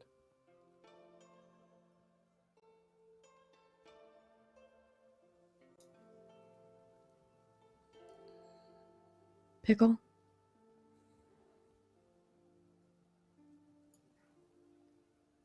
I mean, it sounds like it's pretty decided.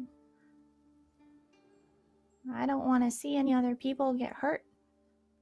If he's collecting shards and they keep coming here, that's just gonna end up being worse, isn't it? We should try to stop it.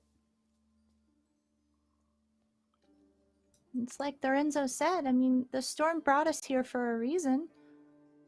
I can't pretend like I've learned too much about the storm, but it seems to kind of have its own purpose. And I think we should do something.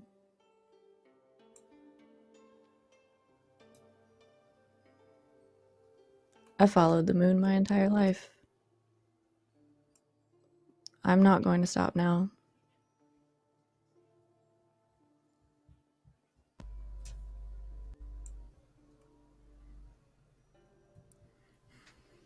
And we go together. We go together.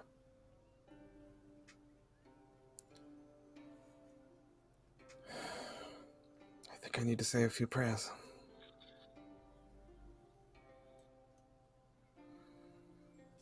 Yeah.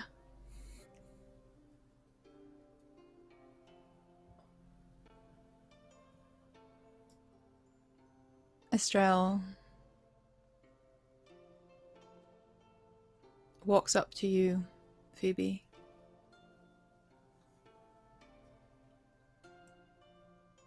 Her movement's incredibly elegant and soft.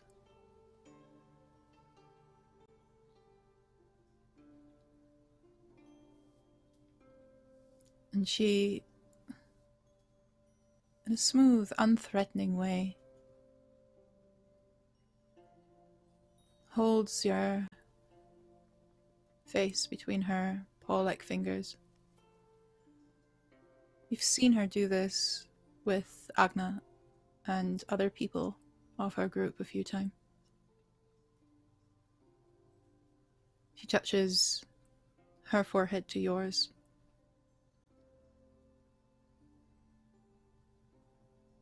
a blessing, and a gesture of grace and gratitude.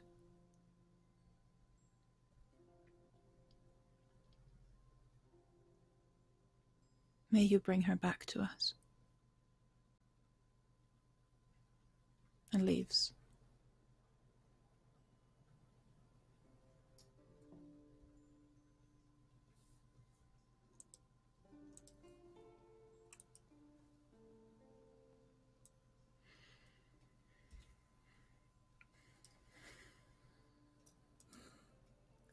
Finally know where I'm going.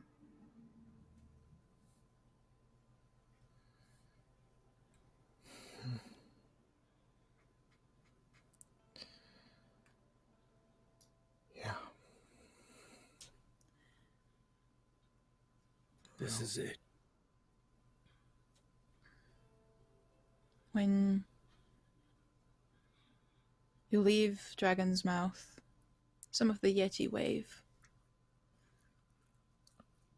Some smile.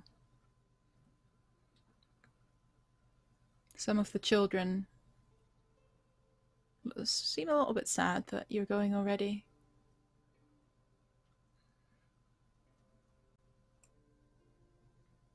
Outside, it is early afternoon from what you can gather.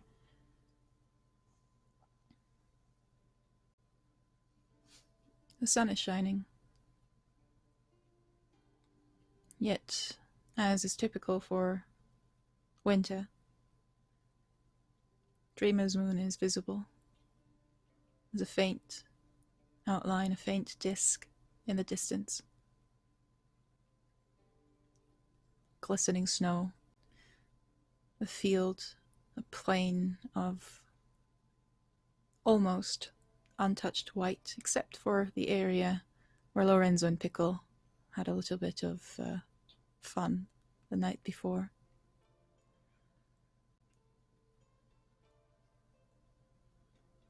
There is a path. It's very clear to you, Phöebe. It's very clear to you, Lorenzo. Almost like a weight lifted from your heart. You found your way again. Still don't know the destination, but you know the next step. And you start walking. It stays bright and sunny for a long time, almost warm.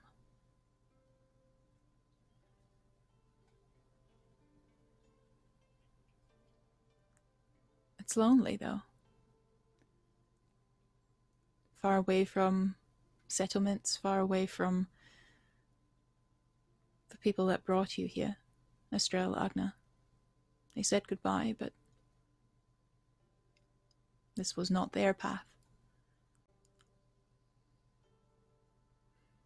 You start getting the hang of snowshoes, though. That's the good news.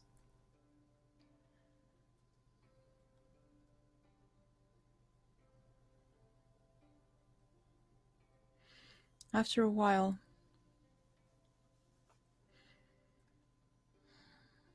clouds are starting to cover the sun. It's gradual, very gradual. Just an overcast day at first.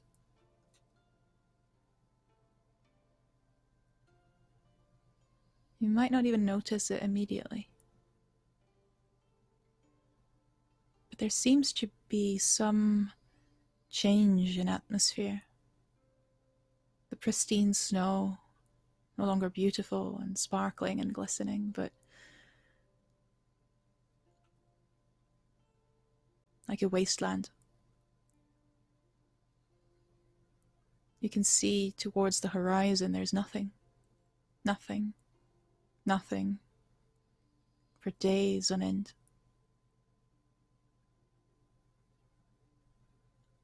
You follow the moon.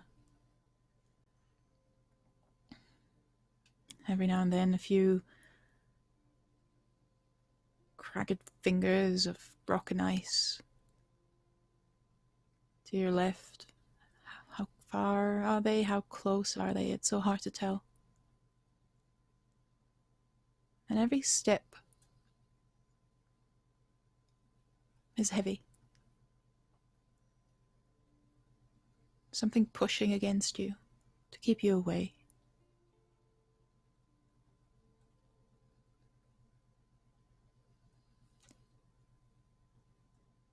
Everyone make me a wisdom save, please.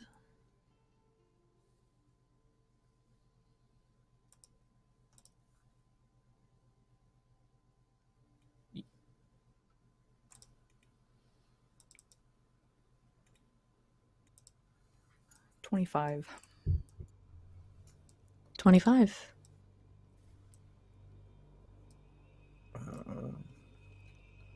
19. That's gonna be a 22 for me, and everybody also got to add plus 5 to their saves because Paladin. What? Ooh, Colin. It was gonna be a 20, but... Well, whether it's a gleam of light reflected off Katrine on Lorenzo's back, or a brief glance at Phöebe, determined as you know her, or the familiar, by now, new weight of the Kingfisher rapier by your side that Pickle gave you. Just before you feel the need to say we shouldn't do this, we should turn around, this was a stupid idea, we should go, you shake your head, you snap out of it. That's when you all start to notice how the land is slowly changing.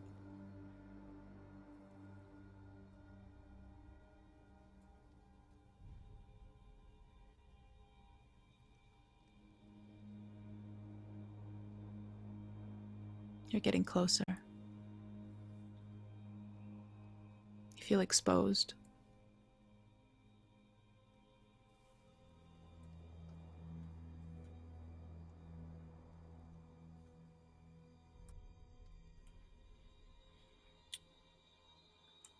Is everyone all right? All right. Just tired. Yeah.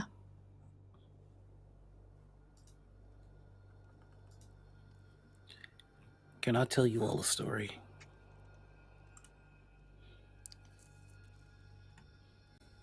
May we sit and rest a moment? Does this look like a good place that we could grab a minute? As good a place as any. It's all barren wasteland, right? So, Yep. Yeah, Renzo will get off of Rumble and hitch him, and we'll kind of take a breather. Gather everybody around.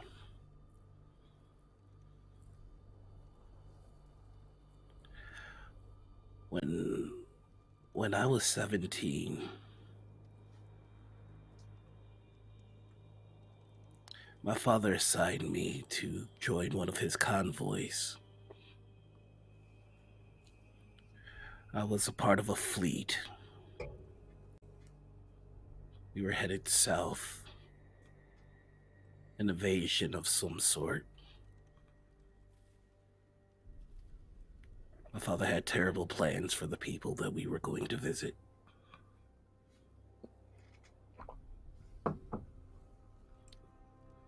It started slowly.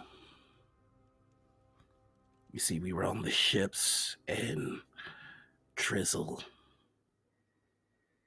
I still remember the first drop of rain when you're questioning whether you've actually felt something on your skin.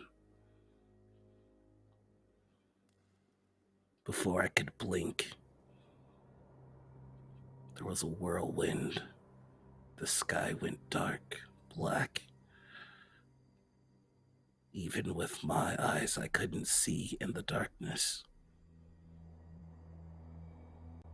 I just heard everything that I had ever known being torn away,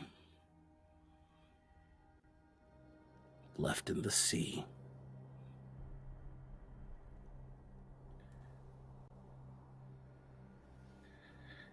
It's like the lightning knew where to move. Vampires burned in seconds to ash. Servants and warriors alike swept away, all gone, except me.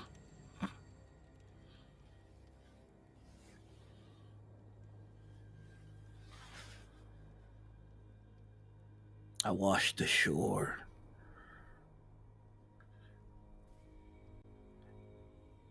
having seen a power the likes of nothing I'd ever known before, and I swore myself to it. After that display, I'd always wondered, why me? Why was I spared?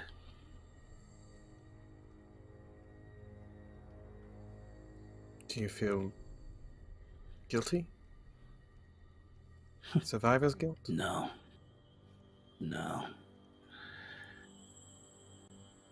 Everyone who died should have.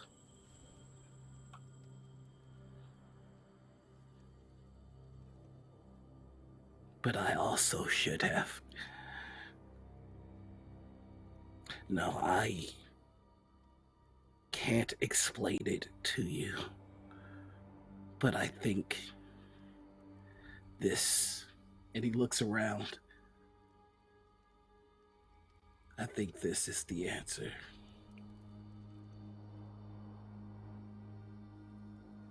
I think this is what I'm meant for.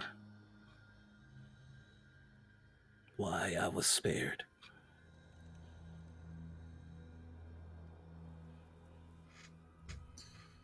It's comforting.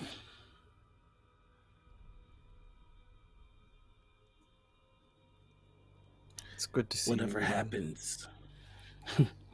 He puts a hand on Bastien. I just wanted to say it's good to see you at peace. Where you belong. Thank you, friend. It's good to have you all here. All of you.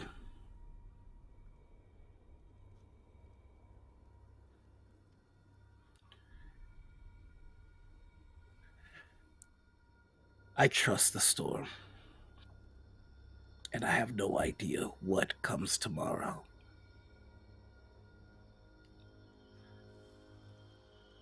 But what I do know is that we made things a little bit better. And that tomorrow we'll continue to do the same thing.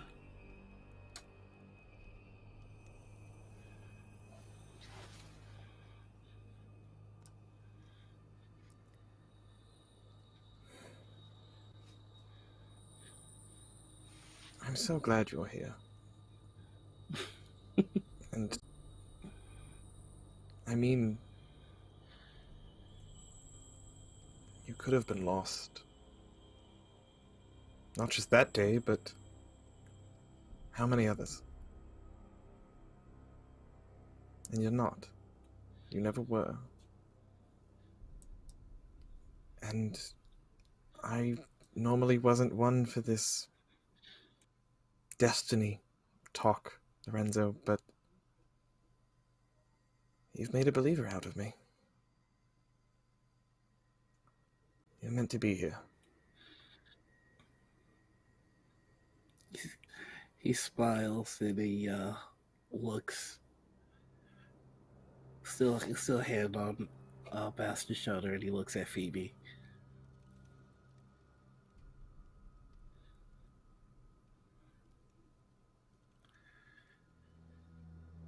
So you're gonna be the shard that brings the other shards home.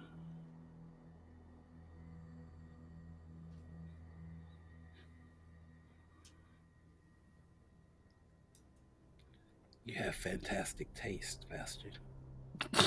He just teases.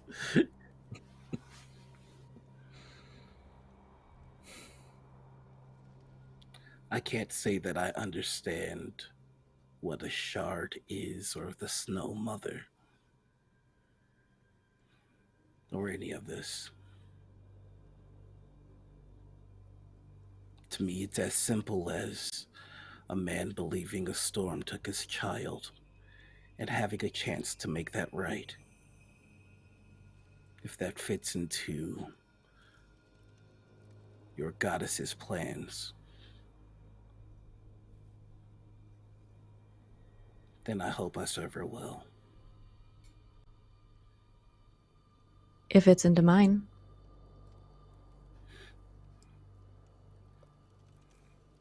Even better. Then we'll make the journey together.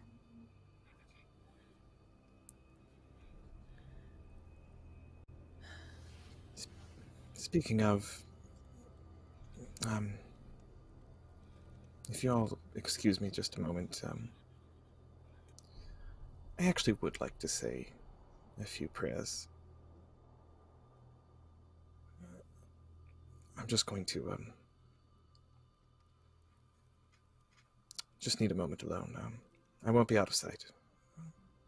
Just Stay safe.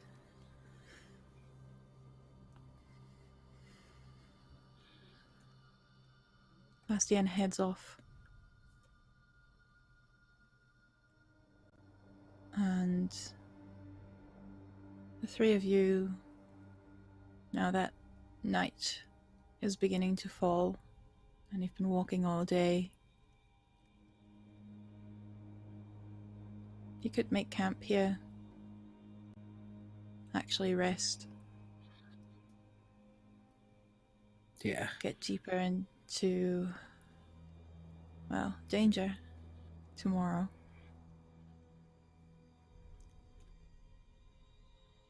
Are there any conversations any of the three of you would still like to have? Just one more.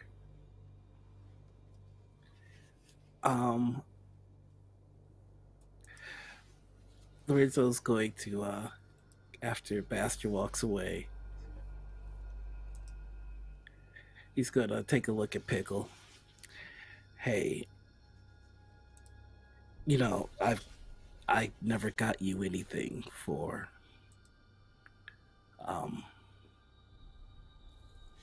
the bullets, and I wanted to. So I've been working on something. And he calls Rumble forward, and he doesn't say anything. He just looks to Pickle. Tell him what to do.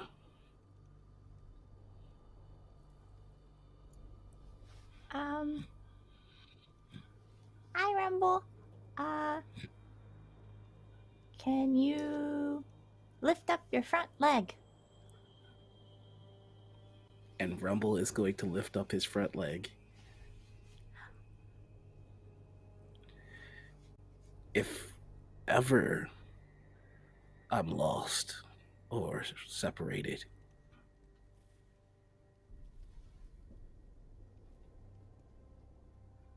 or if he just needs a friend to talk to, I've been training Pickle to listen to you the same way he listens to me. Well, thank you, Lorenzo. I promise that he's still technically your horse, but I appreciate it, and I thank you. And she like gives him a big old, well, as big a hug as she can possibly muster, but gives him a big hug. It's a big old polar bear pickle hug. He just hugs her back. Exactly. Wonderful. And he nuzzles your ears as he always does because they're big and floppy, and he kind of like with the lips sort of nuzzles up against them. Never bites, of course. You give him scritchies and comb through his mane. It's a very sweet moment of happiness that is trying to reach through that oppressive feeling in the air. And you feel good about that thought that there is a tomorrow. There will be. Bastien, you are heading off to the side where, in the shadow of a strange formation of icicles, similar to what you've seen before in the lake, just ice fingers reaching out from underneath. You find a somewhat secluded spot, yet still within, well, distant earshot of the camp. You look back, you see a light flickering, you see the three of them setting up for the night.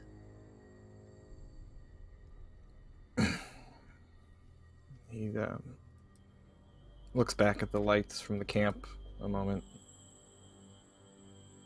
and sees Phöebe kind of lit up, even at this distance. Her white hair has a way of catching light even from a distance, and you can see her quite clearly.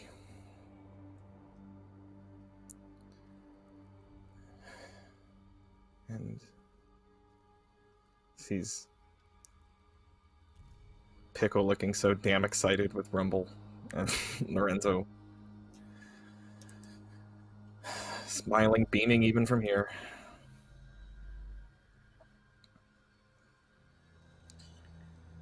And he turns and puts his back to them, faces away, and removes the glove on his left hand. Draws out his pocket knife and cuts his palm again. And he just holds the blood in his hand and sprinkles it onto the snow.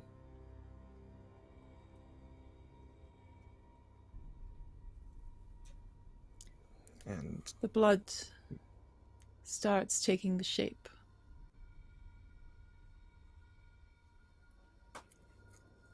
of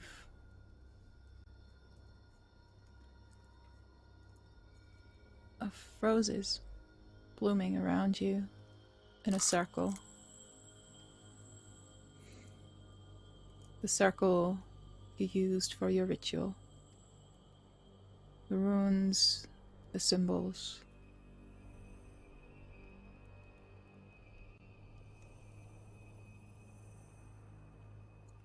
he sits back on his knees and shuts his eyes and mutters his kind of standard, kind of like a Our Father type standard prayer, something very ritualized. And when he finishes it, he says, "Please, I need to talk to you."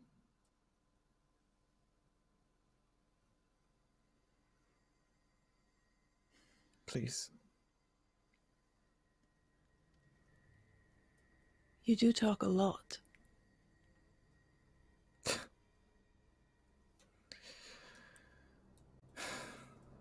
tell me you saw that entire thing. Oh, every moment.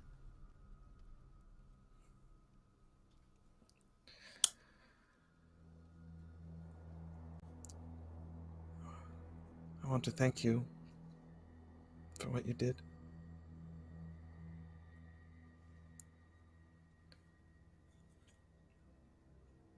I was wrong about you twice.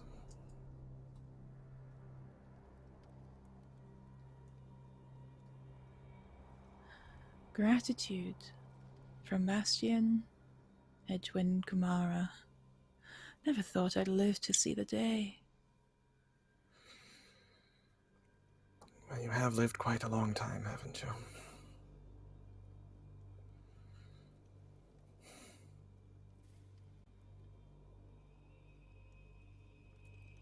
I'm grateful. I am.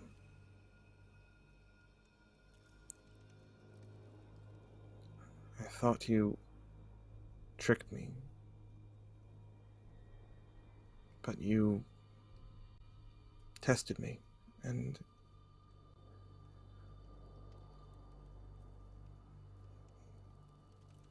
I hope I've passed.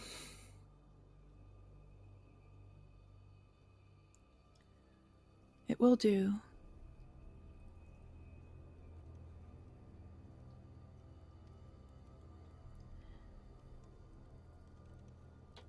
I've come to you now because I have something to ask.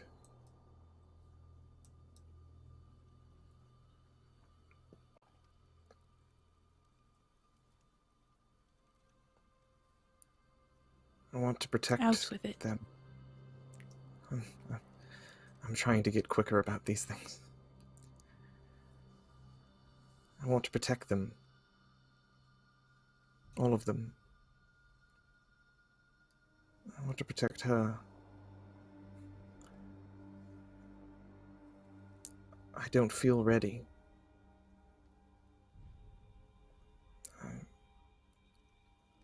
I'm not strong enough.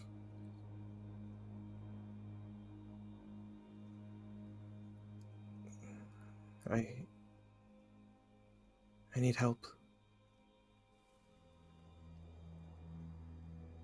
I need your help.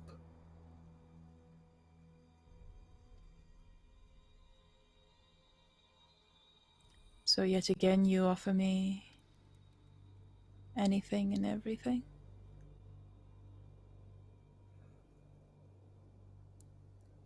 I offer you my service.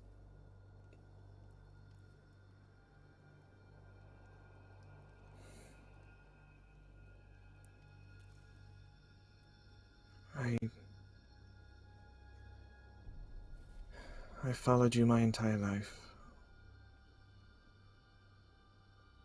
You, or at least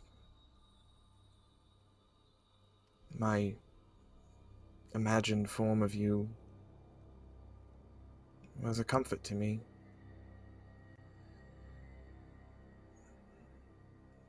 When my own family didn't even want me, I had my goddess.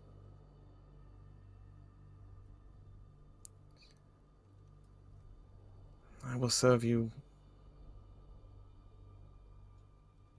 I will execute your will, truly and faithfully, for the rest of my days. I just need your help.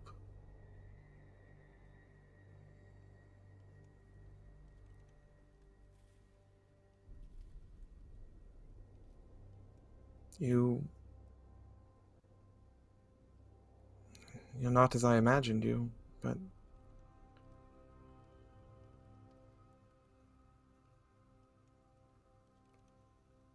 nonetheless, I see there is compassion in you.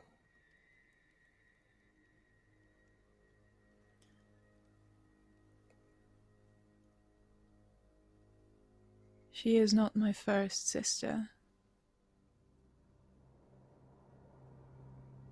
And as you look around, because you see a light next to you, to your left and to your right, behind you, in front of you, all around the ritual circle, you see women of different sizes, of different shapes, of different races, of different ages, of different species. All made from moonlight, standing there looking at you.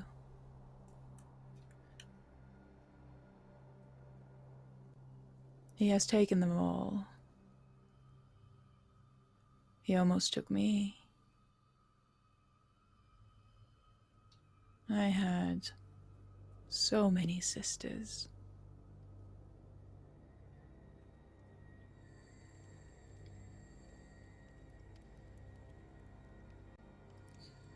I'm sorry.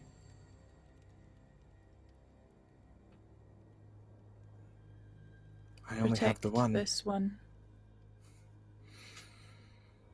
I will. Protect her. And I will grant your wish. And you look up to the moon, because you can't take your eyes away from it. It is bright. It is gleaming, cutting through the clouds. Your eyes start hurting, tearing up, but you cannot look away. It's painful.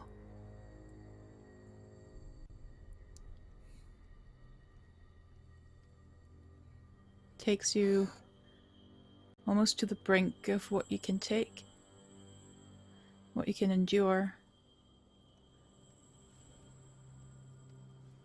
And when you finally fall, your eyes are allowed to close. You still see the light. You still feel the light.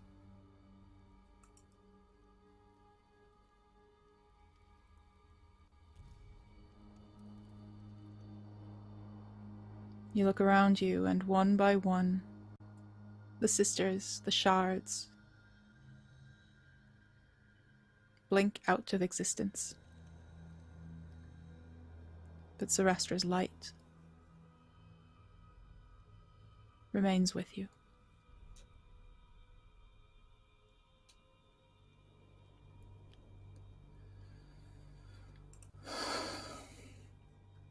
And this is where we end today. As Bastien has taken a warlock level. A few warlock levels. We have been swapping a couple of things around behind the scenes. For next session is going to be intense. Not that this one wasn't. Not that, it's not what we do, but they've chosen to face Grula, a fallen god. So that can only go well, right? That should be good. That should be fine. After all, we have With a the power of gunhammer love now, and friendship, and a we'll do god, this. and a werepickle of sorts, and a warlock to Sarastra. So I'm sure this will go well. That was nice. That was a little bit silly and a little bit fun and a little bit intense as always, but I hope you guys had fun as well. I did. And we are finishing just 5 minutes early, but hey, there's the big finale to look forward to. And I hope chat had a good time as well. Yeah, bear pickle and not were pickle. I kind of didn't get the memo of where bear, it sounds the same. I'm gonna stop talking now. I will pass on to, let's start with Bastien, who just had a fun little situation going with his new sister-in-law. How are you feeling? What are your Pretty thoughts? good. first of all, Sarastra worshipping power couple. What up? Little awkward that it's like sort of my sister-in-law, kind of, but yeah. That I'm doing good. That was great. Didn't breathe for the first 45 minutes of the episode, so that was a thing. And I think I'm gonna have like knots in my neck for the next several days from like clenching my jaw. But yeah, that was some big stuff, and it was great, and I loved it, and I loved the, I don't know, just yet another great just love episode all around. Just the whole party just has so much love for each other, and it comes out beautifully and naturally and doesn't feel forced at all, and like getting to have more fun, just those moments of just sharing such affection for each other, which I love. I love so many. I've just played so many D&D games in my life where like the parties are like antagonistic and shit to each other, and the fact that from the very beginning of this campaign, from the very beginning of this show, we all just said like, hey, well, let's try something crazy. What if we're all friends and love and support each other? There's a wild idea. And this episode to me felt more so than maybe any we've had this season, of just that incredible love and support and companionship that they all have, that just makes me happy. It's just delightful. And it has, sorry? Yeah, that's Go all. for it. That's basically it. Go ahead. And it has led to to several very beautiful pieces of music at this point. From Noir's absolutely fantastic themes for each and every character that you've seen pop up throughout the sessions, to now this Phoebe's song, Love Declaration in a musical form, which I personally think is absolutely gorgeous. I'm very impressed. I actually put it on SoundCloud, and if you look at the Song in the Deep channel on Encounter Roleplay, it is there right now.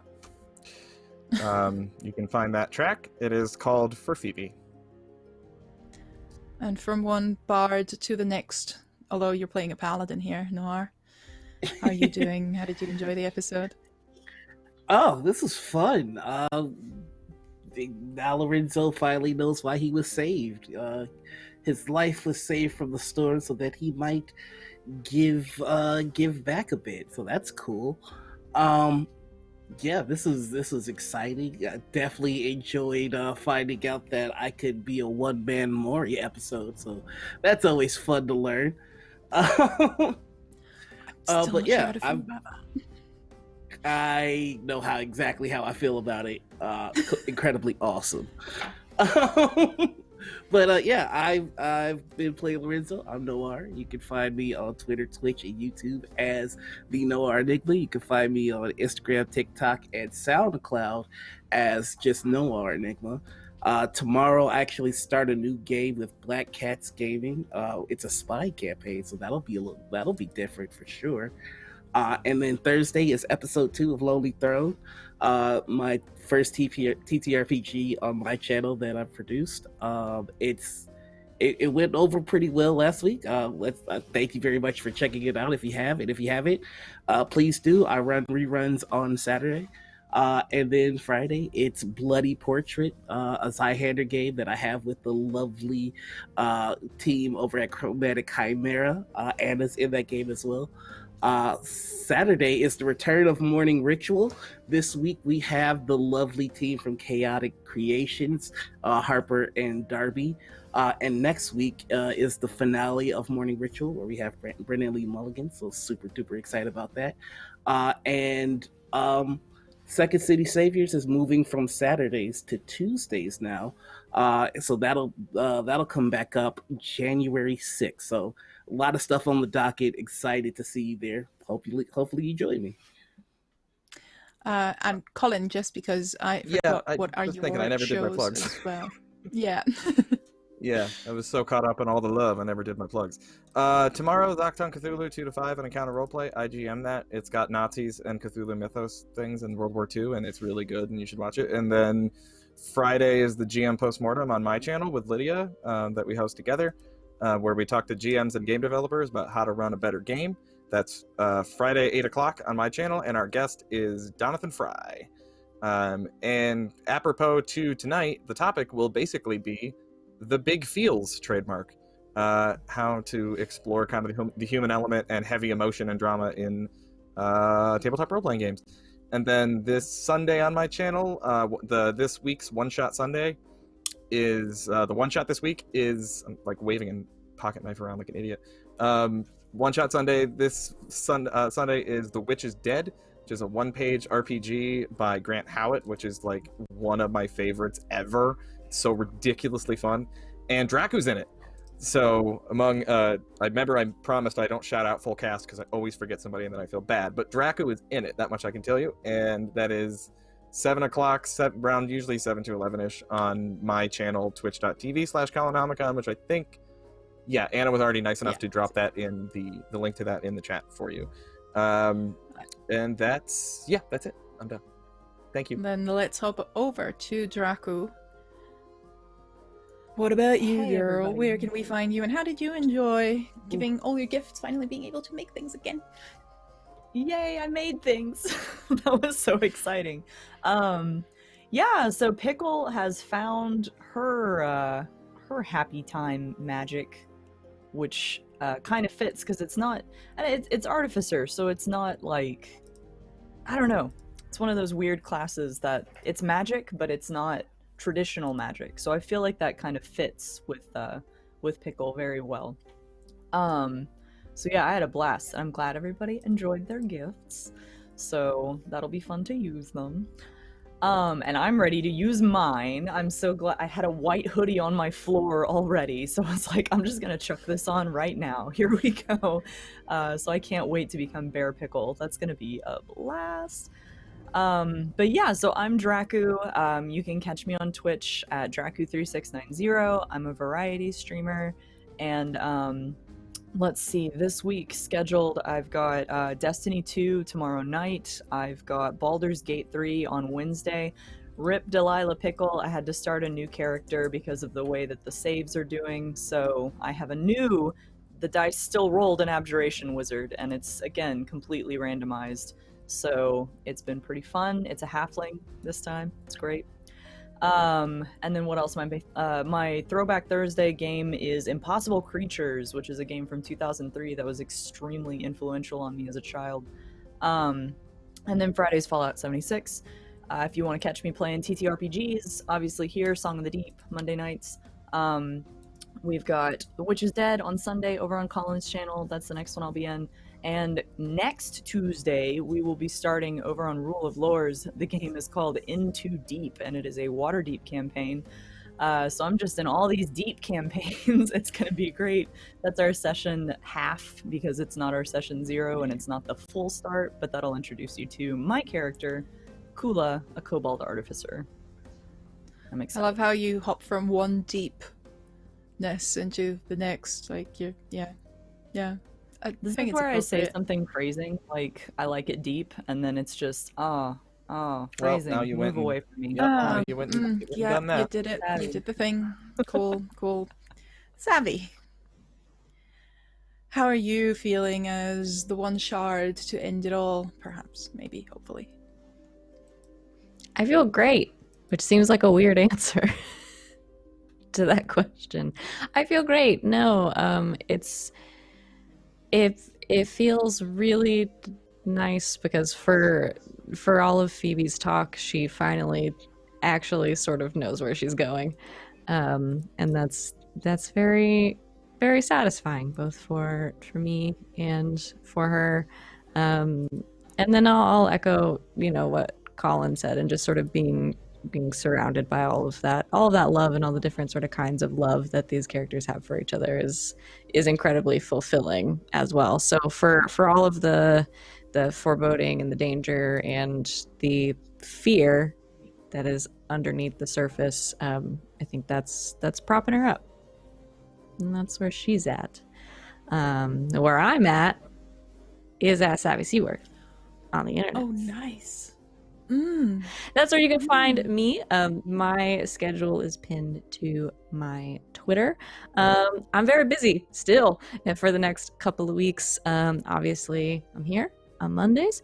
I'm also here on Wednesdays for the next couple of weeks at 6 p.m. Eastern Time here on Encounter Roleplay. I run a game of iHunt. It's called Hustle and Claw, and it's gone completely off the rails, and it's completely wild. And loving every second of it. It's about millennial monster hunters who use an app to find work because their day jobs won't pay their rent. So they slay monsters to make up the difference. My cast is wonderful, and I love them very much. And we have 2 more sessions of that's coming out. Other than that, I stream on twitch.tv/game nights. That is game with 2 G's and nights with a K. Tomorrow night at 7 p.m. Eastern Time, we're having another episode of the Squire Squad. We're playing Masks, and it's going to be really fun. We do a bunch of kind of one-offs with our little teenage superheroes getting into a lot of drama. It's pretty great. I have to look at my calendar at this point to remember what I'm doing week to week. It's really sort of sad. On Thursday, we're playing Dungeons and Dragons. Every other Thursday, we have a game called Wild Space. It's D&D, but in space. It is like space fantasy. It's not quite sci-fi, but it's really fun. On Friday night, I am playing in a game of The Sprawl called Neon Souls. It is cyberpunk goodness. We're actually getting to the end of the first season, so it's getting very, very extreme, and one of the corporations is after us, and there's a hit squad after us, and it's all kinds of drama. We'll see what happens. We might all die. It wouldn't be the first time. What else am I doing this week? Oh god, I was so smooth for so long, and then I lost it. On Saturday at 7 p.m. Eastern Time, we are playing Overarms, which is a game I love very much. It's a new game by Rookie Jet Studios. It's a rules-light game inspired by JoJo's Bizarre Adventure and Fate and Persona. So if you like that kind of thing, coming out with us on Saturday night. And then Sunday at 4 p.m. Eastern Time, I run a game of Monster of the Week. It's called Slang 101. We've been doing it for over a year. It rules. So on Sunday, you can come hang out with me, and then you can immediately leave and go hang out with Colin and Draku. It'll be like a whole Sunday. It'll be great. I think that's it. It could not be. There's no more hours left in the day. If you want me to play some more games with you, tweet me. It's right here. You literally told both your husband and me to stop you from taking, and I'm sure many other people, to stop you, physically restrain you from taking on any more games. So I can't prove that. Want to play in a game? You're not helping. I can't. Anyway, I want to say thank you to all our sponsors once more, especially, of course, the guys from Snowhaven. Link is in chat just now if you want to have a look at all these fantastic little extras that you can use for your own frosty setting. From the guns. The gun hammer is not in there, but I'll give you the stats if you need it. But from guns, steam weapons, to these beautiful items that we've shown today, several new spells and creatures, Grula himself, of course. And we want to thank all our sponsors throughout the week. The links are in chat as well and down below. I do hope everyone had fun in chat and, of course, watching on YouTube. And since we reached our sub goal, Draku, would you like to present for all the furries out there? No? Would you like? I want to see the drawing. I haven't seen it yet either. Please show me. So this is the Phöebe Yetu. Oh god. Jennifer. Oh god. Dun dun. Let me see if I can get the handwriting in there. There we go. Yeah, do Phöebe. Phöebe. It's the literal best thing I've ever seen. Bastien I tried doing the it. headscarf Hates thingy, it, but like but I love it. I can't even point. I want to make it my phone background. It I will want appear. that framed on my wall. Savvy's next tattoo. We should Don't all fucking test test me. drawings so far at some point for a charity thing. We will post that in Discord as well. Link is in chat. Thank you for posting that one, Anna. And do join us there for all fun discussions, for all fun conversations, for casting calls, as well as video game nights. All these things happen there and more. Please do join us again for the finale next week. And until then, you can find me as Half Hour's Hermit. I'm on back tomorrow, actually, with Zweihander's Flames of Freedom, GM by Anna, on this channel at 5 p.m. EST, and of course the GM postmortem on Friday. Everything else you'll see on my Twitter. But for now, thank you so much for watching. Thank you to this fantastic cast, fantastic musicians, fantastic artists, and fantastic viewers as well. Do leave a comment, please, on YouTube so we know what you want to see more of, and if you enjoyed it. And until next week, goodbye.